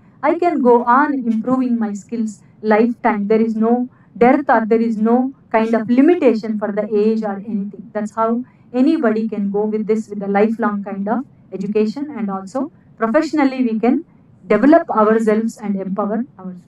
Similarly, adaptive learning and then personalization. This is also very, very important. All of us can really start working on our own personal requirements and adaptation and adjustment to whatever courses we are learning. We can customize them. Even some of the platforms, they make it available for others to use these things and customize them and individually make them relevant to the learner. So you can even customize to the individual level. That kind of courses are also available. It is not that one course, one go provided to everybody, but there is also a kind of feasibility where they will customize to the learner needs, and this kind of changes and transformations also possible through the digital technologies available, because they provide you all the resources and repositories. Then you will customize according to the needs of your learners. I may have some 100, 200 learners, 1000 learners, 2000 learners. So when I make a kind of a appraisal or assessment and take the feedback from the enrollees, then I think I can customize my program and offer them accordingly. Then similarly, you have interactive kind of, the interactive learning and engagement. This is very, very vital part of this whole MOOC program amongst the 4 quadrant. Of course, you will show them videos. You will give them some kind of engagement where some assignments are given to them, some quiz is given, some simulations are given, sometimes some tests are given. So various formats they use, even matching they can give. They even have discussion forums wherein you will be very actively engaged, and there is also a possibility these days on our Swayam we are going with the WhatsApp interaction, but otherwise there used to be discussion forums where they will have an active interaction with the coordinator who run this particular program. So there is a possibility for all of us to get engaged as a learner, and it will be a very active engagement with the course that we are pursuing with the online course. It is not that there are critiques about this is just like a book, digital book, just you are giving some repositories and also e-content. Earlier NMICT, when it was there, only the content was digitized and those lessons were provided. Like today we have on Swayam Prabha and NPTEL. Lot of videos are available respectively in their disciplinary areas like teacher education, or maybe on various channels. 34 channels of Swayam Prabha have various repositories. So whatever is prepared on this MOOCs is supplied onto these DTH channels also, and there they will also access the information that is our repositories that are available there. So in that particular context, we can say there is an active, engagement and a kind of, interaction and learning is possible when they provide you such kind of tasks if you seriously take them. That's why I said again, it's all depends upon the learner how you pursue this particular course. Then we have other things like I told already, adaptive and learning and professionalization and development of life. These are some of the aspects which we have in this particular program. These are all details which are given there. Then how do we transform this whole learning into this digitization process? There we can say they offer one aspect in the MOOC, very interesting thing is it is scalability is there, that any scale, any level you can have, right from schooling, that is 9th standard to that of postgraduate level. Any level, any standard, you need that kind of courses will be available, and you can also enhance the scaling of these particular courses that are there. Similarly, you have optimal resource utilization. Anything, they will give you at the end of their course which they design, at the end of the video, they will give you lot of references and repositories and links to lot of resources and websites and various other live repositories. So like that, we have enough amount of resource utilization is possible when you go for these MOOC courses, so that you can really extensively learn about it. Not that only video given by them about 20-25 minute video, sometimes it may be less than that video. This video may not give you everything in that particular context or a content part of it. So this is where the feasibility is being done to you, so that you can really access and also get the ability and also the possibility for you to access lots of information and resources that are available. Then any kind of constraints we have, lots of constraints will be there in terms of time or anything that we don't need to write the exam that time. Maybe I'm not well, I have other engagement, then I can even take some time and then overcome all those whatever constraints we have, time constraint or whatever kind of constraints we have. So that is also possible. In this way we can transform the learning. Then it is also, as you know, it is universally available, and flexibility of self-paced learning.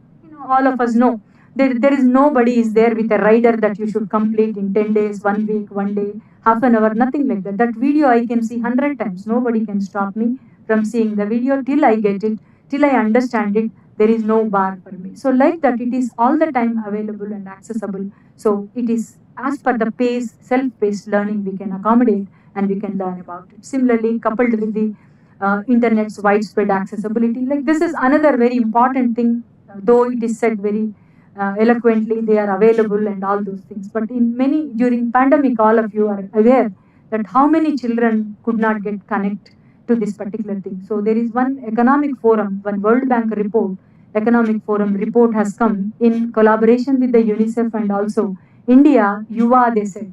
So in that they have certain targets about the literacy, numeracy and professionalism of the teachers, and then underprivileged people and connect to the unconnected ones. These are some of the challenges they had in this during pandemic time. So they took it up. This particular survey was done and lot of work was done by this economic forum. Report has mentioned about these 4 aspects of it. So there, one of their challenge is to address this unreached, unconnected, connect to the unconnected. And also children, learning, work to education to work. They say education to work. That means in a very short form, they say class to, the school to work. S, to and W. School to work. What does it mean? We are all completing our courses, but we are not getting the employment. That one particular document I'll show you. What are those futuristic challenges that we have, how we need to plan for the future education. So like that, this work to, like school to work, there is no such smooth transition is happening in our education system. But here we can really plan such kind of things where skill-based, vocation-based, whatever we can attach to that, we can give that field engagement, and that kind of training and skill-based kind of courses also we can offer, so that they are also working how best we can vocationalize school education and smooth transition from school to work. That is also one challenge they have.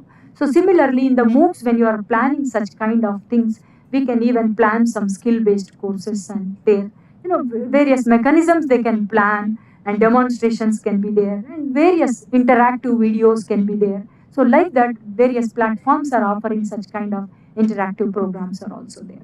So like that also we can make use of them. That is flexibility and also self-paced learning coupled with internet widespread. This is what accessibility I was telling. That's why I went into so much of discussion there. So when the access is not there to internet, this whole lot of programs will go waste. There is no meaning in these things. So first thing is we need to have that internet access, and networking should be there, and you should be able to really pursue later on. So that is the major hiccup we have also encountered during pandemic time, that we could not reach to our students. Many times it has happened. Sometimes they could not reach to us, sometimes we could not reach out to them. But somehow we could really get empowered in the technologies and digital way to offer some online programs to our students. So this is where tertiary education also we have transformative force in the tertiary education also we could bring in.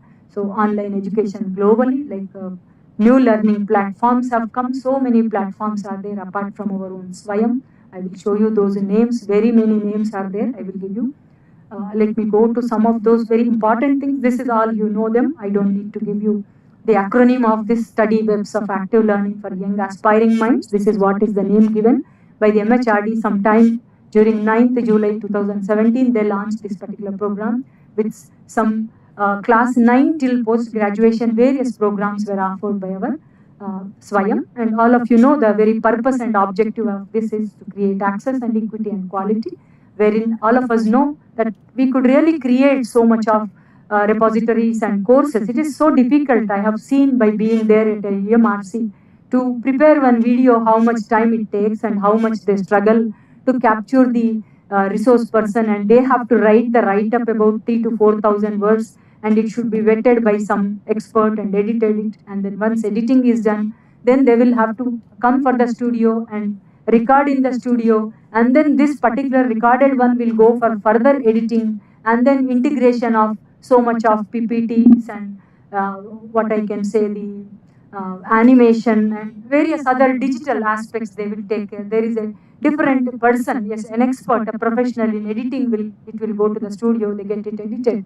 And what we present and what we do will be totally transformed when you see the final finished good of a video that you have prepared. So like that, it is a whole process. Maybe it will take about a week's time for them to write from the writing part to that of finalization of 25 minute video. So if you want to really complete the whole course, it's very, very challenging. We have been doing Swayam Prabha course, about 8-9 courses are there. So each course about 20-30 videos, it's going on. This whole process is taking almost like a year. So if you have so many thousands of courses, then imagine how much of time they must have put into that, how much of professionalism has gone into that, and how many people must have worked around the clock for refining them and putting them available and accessible for all of us. And apart from all these things, the cost, how much of cost is incurred for each course, maybe around 30-40 lakhs rupees they spend to produce one course of 20-30 videos. Imagine so much of cost is also have to be incurred by the government. So how much it is being used is the major concern for us. So there are various concerns are there. So people are enrolling, registering, they are not completing and getting away without a certification, without paying even that amount of 1,500. They don't want to pay, they just want to go away by downloading all the material. I have heard from people, they enroll, download the material and get away. So this is not the correct way where you have to do, because if at all you have interest, please enroll and complete the course, so that there are a lot of researches happening and research papers are coming up. Lot of dropout rate is there in the Swayam, especially in India, it is happening there. But elsewhere, most of the Indians are going to Western platforms to pursue many technology courses, especially the machine learning, data science, artificial intelligence. These kind of courses are being offered by many Western platforms, where all our Indians are going there, because it matters when you go out and pursue these courses. It is the quality which matters. Why I've gone all those things? Because access is one issue where we create the repositories or availability of the courses, that is all the procedures happen. And then we want to really take care of the equity part of it. We want to provide the same quality material to everybody at the same cost without incurring much of their amount into that. And then the quality, ensuring quality, because it will process through so many layers of processing happen. So naturally there will be a quality and there will be a standard of this particular program or course that is being offered on MOOCs. So similarly, the best teaching learning resources to all, that's what their mission is, their objective is, their motto is that we wanted to carry this whole resources to everybody. That is their mission. And also they want to bring down this digital divide which is already there with us in our society. We are unable to really bring that, close that. But what they are doing in many Western platforms through mobile, even our Swayam also, many courses, even online courses we had through Google Meet or whatever, Zoom, all students were using only their mobile phone, which is very 10,000, 8,000, very cheap mobile, though it has no much memory, but still they could manage with this small mobile. So we can imagine that you don't need to have any big infrastructure or any kind of investment, just have a small mobile phone, then you can access this kind of courses. So that's where we can say the bridge the digital divide for the students. This is another motto or objective of this SWAYAM. Then there are, as I told you already, anywhere, anytime, all these things, cost effective, it is all there, and it is the course with 4 quadrants. I'll just straight away, if time doesn't permit me, I'll just open that and then remove that. These are all the materials, how they prepare the video clips, case studies, multimedia productions, and news, and also a lot of inputs they take from the instructors' short videos. First introduction, they will give a short video talking about the whole program. Then gradually they prepare with a sequential order all the videos, and these videos are offered to them. Then also readings, whatever readings have to be done, that all have to be provided in that. Then videos from the sources, and digital content also has to be prepared. These are all the materials and activities that have to be provided to them. And also they will facilitate this learning in the MOOCs. Check for the understanding. It's not that you understand the material, then you provide it to them. No, you should ensure that the way they write the language, about this, the grammatical aspects, are ease in understanding the language, the simple way of writing the short sentences and grammatically correct sentence, communicating the meaning. All these things in the vetting process, it will happen with the editors who take up this particular course. So there is check for the understanding. So you will try to really create that material so well, and also you want to check through whether they understood this or not. In the quadrant 1 mechanism they have, where they will test them either through multiple choice questions or through the filling the blanks, matching, or give some assignment, field engagement, write a report, present it. Various kinds of discussion forums will be there where they have to present. So various kinds of procedures they follow in the quadrant, where the student is tested whether they have understood it or not. Then community regulated discussions also. As a student group you can have, or you can even on the discussion forums, you can go there. These days it is happening on WhatsApp, where you will interact and have the regular discussions with the students and whoever are there on the course for the course. Then digital materials that result from the discussion. So all these things, by taking into account, you will prepare these things. And what are those things that we use? We can use blogs to offer our online courses, and we can even use our websites, we can use social media sites, we can even video or photo blog, wikis. These are all the ways where the MOOCs can be facilitated for the students so that they will have access to the quality material. Then designing, what are the basic principles of this designing? You have specially designed platforms, for each purpose. Suppose if you have today 9 partners are there on SWAYAM, where NPTEL is there, UGC is there, we have NIOS is there, and similarly we have CEC, like that NCRT and IGNO. These are different partners who are taking care of different subjects and they are facilitating it. So like that, we should have the different platforms where the material will be accessible to the people. Otherwise, 1.4 billion Indians, if at all they want to access SWAYAM one platform, maybe it is very difficult to provide everybody through these 21 EMRC centers. So there will be various approaches and practices that they would adopt. If at all there are more number of takers, then you can even have number of courses running parallelly. So this can also happen. So these are specially designed platform softwares will be there for them, so that the process will not have any problems. Similarly, video lectures and online assignments, self and expert assessments will be there, and shared comments and discussion spaces will be there, so that there will be a kind of rapport between the coordinator who presents the course and also the audience or the takers of the course. There will be something like that. So they will ultimately give you saying that you have completed a course either through some badges or certificates or various patterns they follow. Not only SWAYAM is only the standard, there are many other edX and other things. They follow it. Then learning analytics also there, where the learning and analytics will take care of measuring and assessing the students right from their learning, and measuring how they learn and what are the requirements of them, and how do they, every aspect of the student is being assessed, and those based on that assessment of the students, the data, the statistics about the students' performance and learning, achievement, all those dimensions when they assess, these are called learning analytics. These are also taken care of. Based on that, the courses are offered and further taken care of the quality. These are several major, there are many, I'll just slash, I don't get into those details. These are the major platforms where lots of materials and courses are available, especially edX, a non-profit initiative jointly run by MIT and Harvard and Berkeley universities, and Coursera, a for-profit company funded by 2 computer science professors from Stanford, offering a wide range of paid courses there. See, that's why I said not all platforms they offer free courses. Some platforms they also charge and then offer the courses. Sometimes I feel even Swayam should have some small fees. Otherwise, people just join and drop out. If you want to stop this dropout, I think we have to really charge at least a minimum amount they have to charge if you have to enroll. At least they'll get some benefit, some 500 rupees for enrolling. It will ensure certification. Instead of paying at the time of exam, I think you can suggest it as a recommendation. At the time of registration itself, they should pay this amount. At least some kind of revenue will get generated for the government, and this can be utilized for producing other things.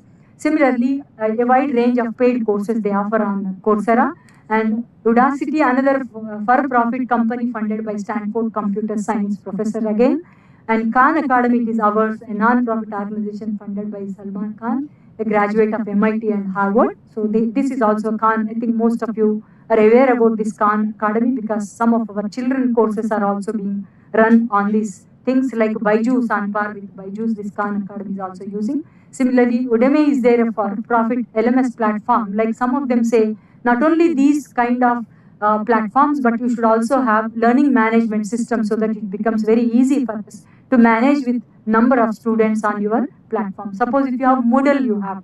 On Moodle also you can offer. Like that you are also offering through Google and other things. So you can also have a Moodle and also have your own LMS learning management platforms. There are software people who design the software where you can have your own LMS and all the assignments or whatever you are giving to the students, you can post them on your platform so that they will access them anytime it is accessible to them. We will enroll and have all the data on our Moodle, the LMS, so that they all can access our things. I think we have done it long time when pandemic was there. We had LMS, but we have done away when US person helped us, and later on he was charging, so we don't have money to pay. In the beginning, he gave us free, created our LMS. We had put all our material on the LMS, and then later on he said you have to pay to maintain this platform. So we had to do away with that. So like that we have, and similarly we have our own Swayam platform. As I told you, 9 coordinators are there.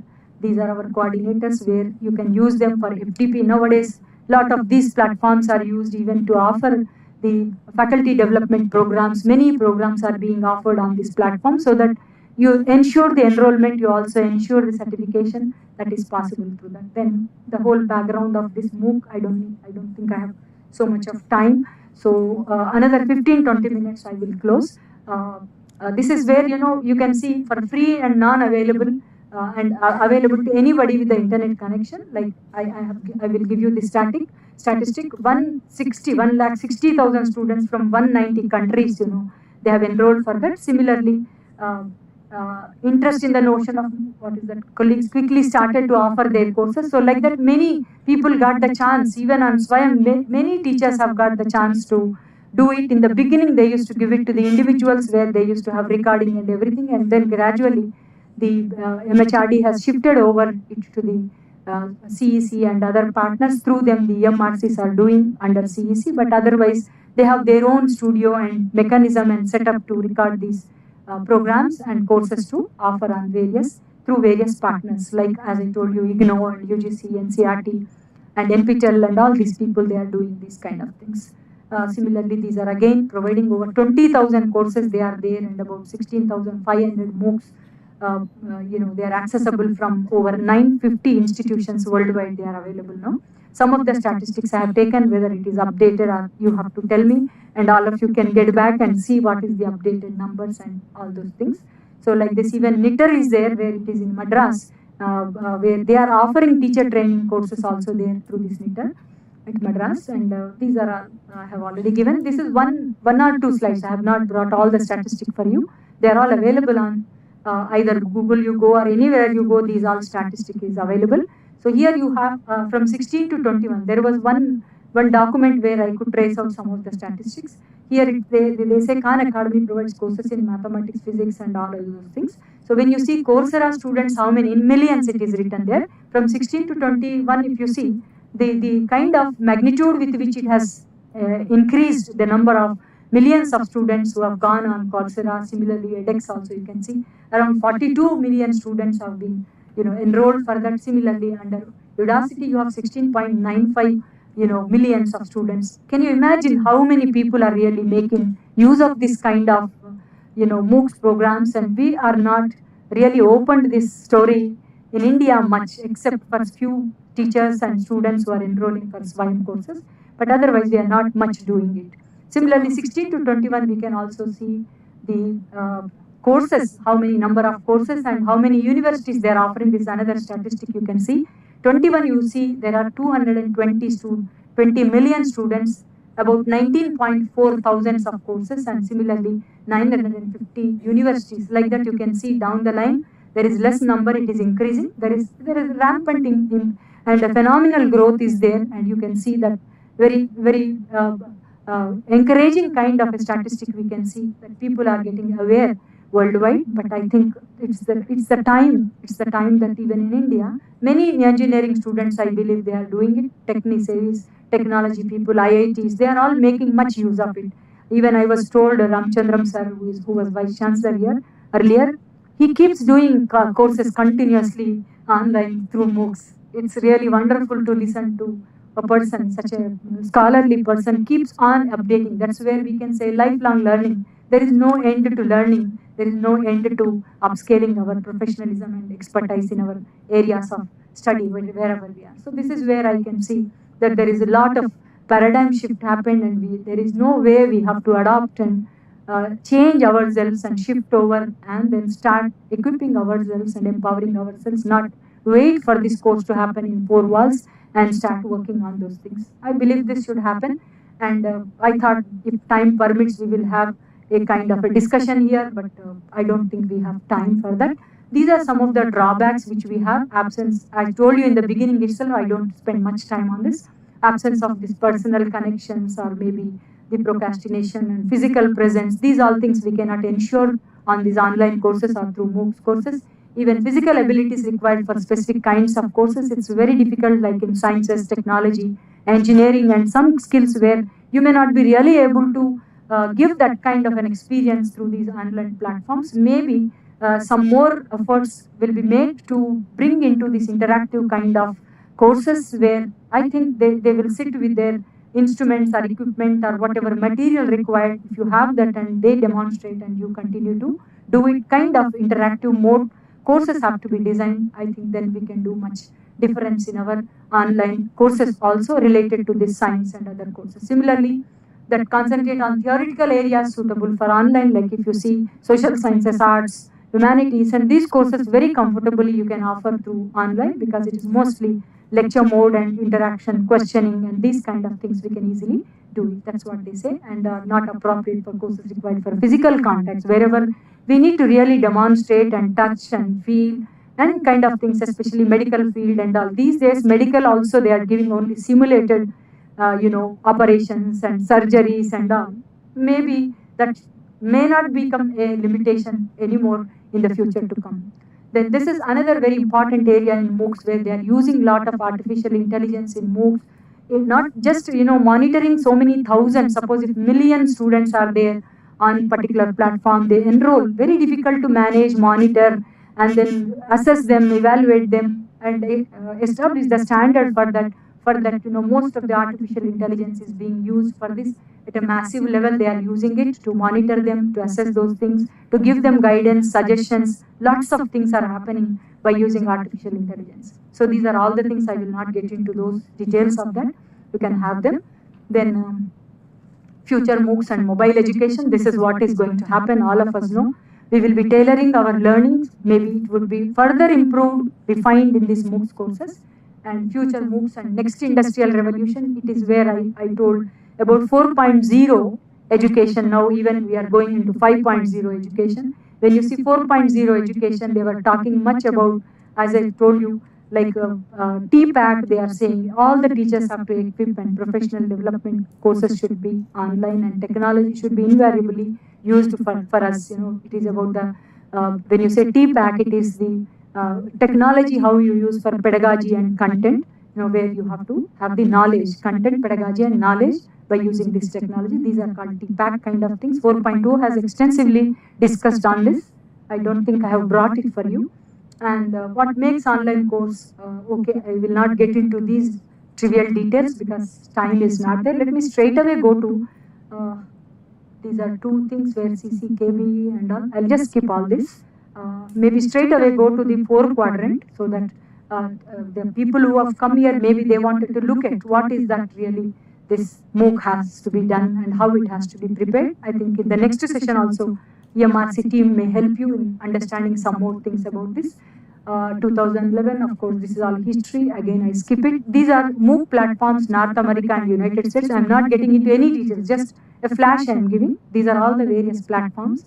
On Future Learn, it is UK. One statistic also I brought, I may not be able to show you, but they are running at loss. What is the business model? They say when they talk about MOOC, what is the business model in this? What is business model? What is the economy that we can generate through these MOOCs? So that is also possible. So I think even we need to plan for that, and government may also look into these aspects. So these are all again UK, many platforms are there. Similarly, Asia, excluding Chinese MOOC platforms, these are all the things. India, these are some of the things, and other Japan, Korea, Thailand, Jordan, Israel, like that. These are so many. You can go to website, you will find so many are available. If you access each one of them, maybe thousands of courses are available for us on various platforms.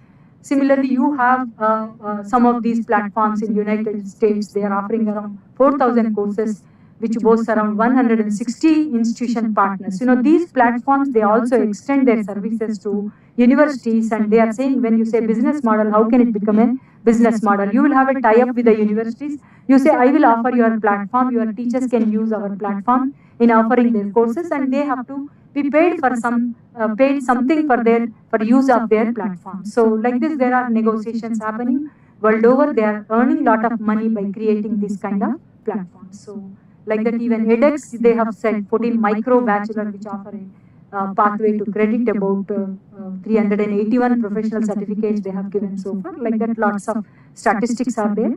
Here also, Udacity, United States one, also they have given 1 billion valuation they have used here, Unicorn and other things, and about cost around $1,000. It is called nano degrees, cost around $1,000 they have given. So like this, lots of materials are available. Future Learn, this is again UK, they have, and these are the things which I want to show you. They are running loss because you have to invest a lot in maintaining the platforms and designing them, and all those things need lot of investment and also personnel and maintenance and taking care of them. Similarly, other platforms. My time is over. Right? I can just give that 4 quadrant and then leave it. So what is this MOOCs? All of you know about it, massive online courses and quadrant approach. What is first quadrant? See, basically you have to design courses, and these days they will tell you better. These days the proposals are not being accepted at CEC and other places. We have to find out if it is engineering, NPTEL, are they providing some fund or not. So recent past, the funding was not that rampant happening in India. So elsewhere you can try and offer your courses also. That can also be worked out. Then what is that quadrant pattern that will go into this MOOC program? First quadrant, you have content, which includes a video and an audio in an organized form, where they will, as I told you in the beginning, it will be edited in a studio by a professional who are sitting here, all EMRC people, experts in this area. I may not be talking correctly. They know it better. What is the editing process that happen there? Lot of animation, simulations, video demonstrations, virtual lab. All these are taken care of in the first quadrant. So they will prepare you, refined, very nicely done videos, and also audios are properly taken care of. And all the EMRC people used to sit hours together to review and preview and do kind of things and make it and bring it to the standard that is required in the first quadrant. Similarly, in the second quadrant, you have references, further learning resources and all that. One slide they will provide you with all the references and further learning links, web pages and all those aspects will be provided there. Even ebooks or books, anything, all these are provided in one of the slides. This would be their second quadrant. Then third quadrant would be a discussion forum. As I told, nowadays it is happening on WhatsApp, and otherwise it is on discussion forum will be there live. The coordinator or the course provider will come and students will clarify all the doubts and they will take in the real time. It happens in the real time, though that happens online when videos are there, but this discussion happen live, that is real time. These discussions will happen. Similarly, in the quadrant 4, you have the assessment where you will have all the solutions to your questions. You will be tested by giving a test, MCQ, fill in the blanks, matching, field-based assignments. All these are given.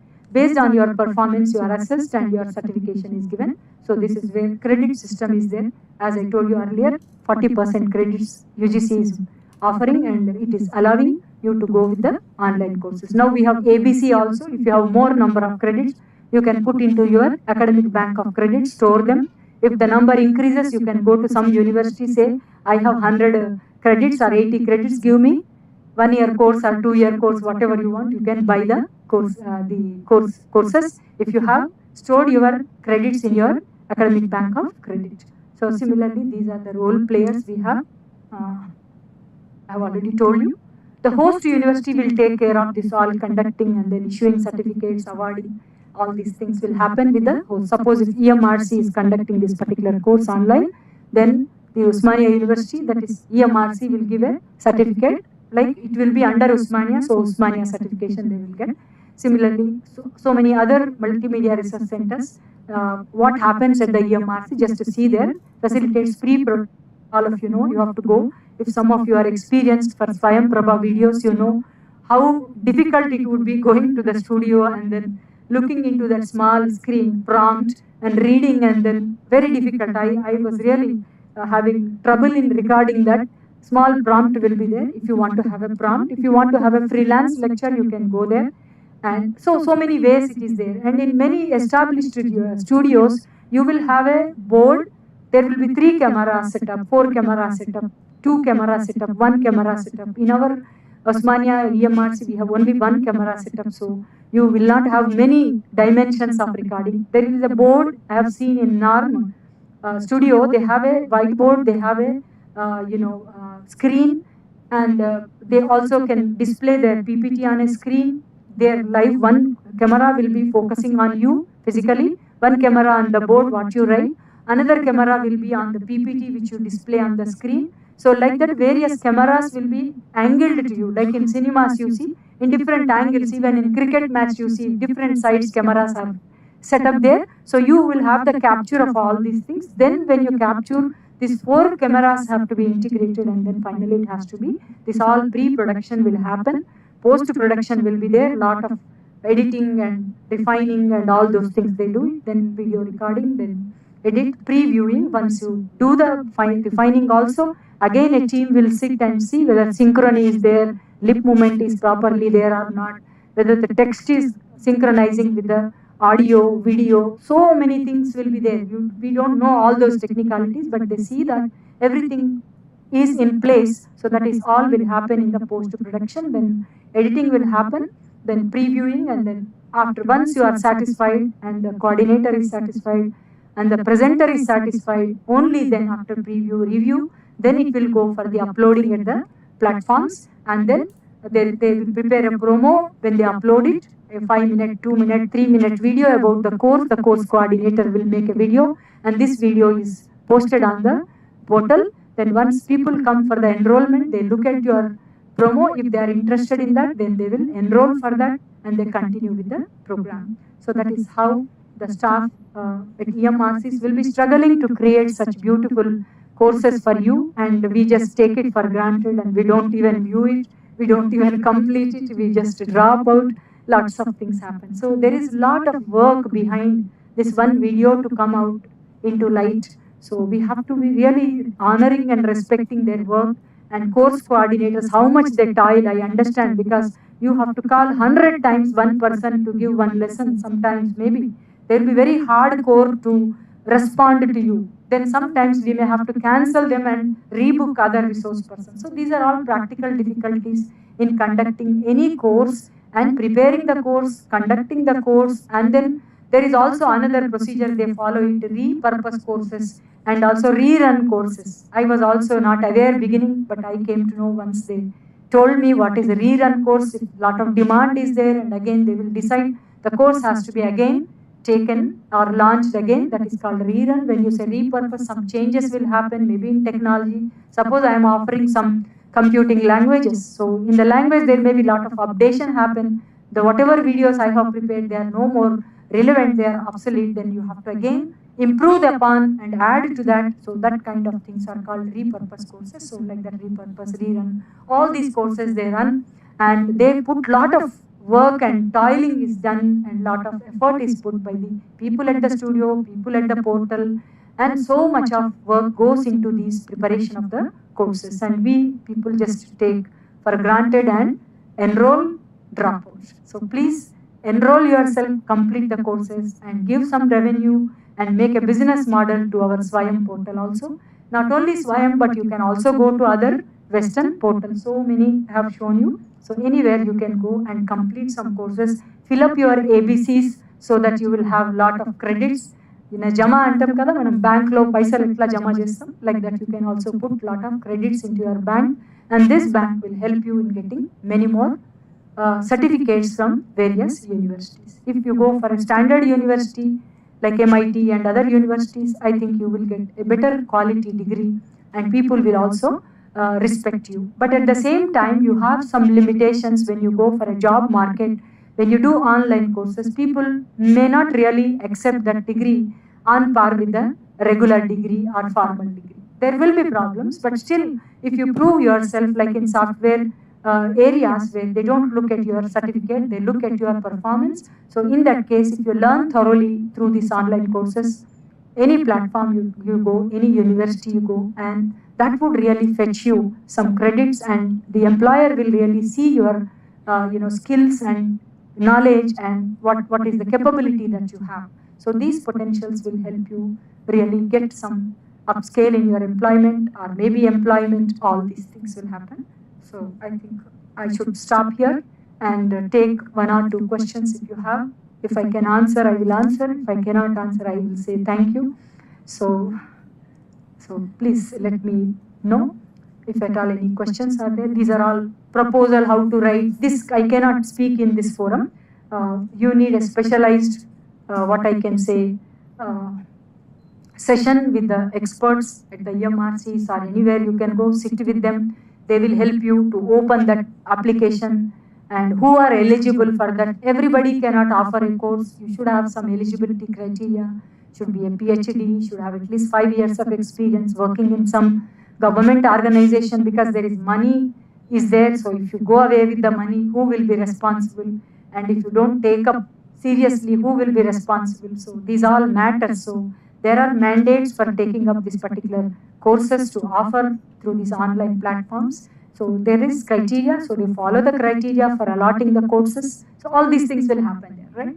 So then there is also intellectual property rights and copyrights. These all things have to go in when you start planning and designing your course. All of us know about these things. It's not new to any one of us. We can't copy everything and say this is mine. So you have to acknowledge all these things you have to take care, and proposal has to be written like this. I thought there was a video, but it is not working. I don't know. This is how the proposals have to be written for MOOC, and this is the platform for the Swayam. You can go. It is called Expression of Interest, where you go and send the proposal. If they have fund, they will give you. Then you can adopt any EMRC and start producing. Have your own partners who are good at the subject. You can choose your own team, and this team will help you in recording all the lessons, because you cannot do all 20, 30 lessons or anything. If the course is running into some further courses, maybe MA course, if I have to do, there may be some 8 courses in that for 2 years or 1 year. So all 8 courses, if one single person has to write and do, very difficult. So team of people have to be identified by the course coordinator, and these whole procedures are there. So you have to go and then find out if at all you are interested and eligible for running such kind of courses online, right? Thank you so much for this, and any questions you can come.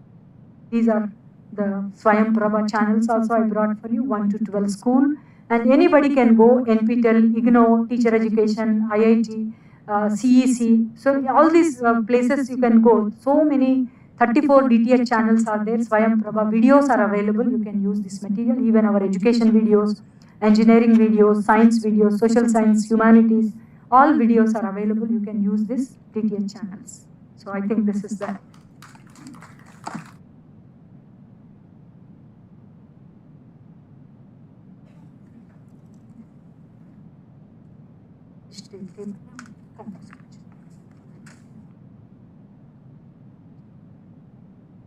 Thank you so much, ma'am, for your wonderful session. And you have given a clear exposure on MOOCs and also insights on future of education, history of MOOCs, and glimpse on that, and also given the benefits of MOOCs, and also given MOOCs connection how to the digital process and challenges in future education. Thank you so much, ma'am. Definitely, ma'am. Definitely. The PDF. What are the future things that we are expecting? Anyway, we have no practical session, ma'am, and definitely we'll open and we'll. Okay. Definitely, ma'am. And a small honor from our MRC Center, ma'am. I would like to invite our young and dynamic director, P. Raghupati Garu, on the stage, and also our research scientist, Jagdishar Rao sir, on the stage. A small felicitation to Nalini ma'am.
So let's have a 10 minutes for the refreshment break, and then we all will gather at EMRC Center for the practical session. So please only 10 minutes and then practical session at EMRC Center.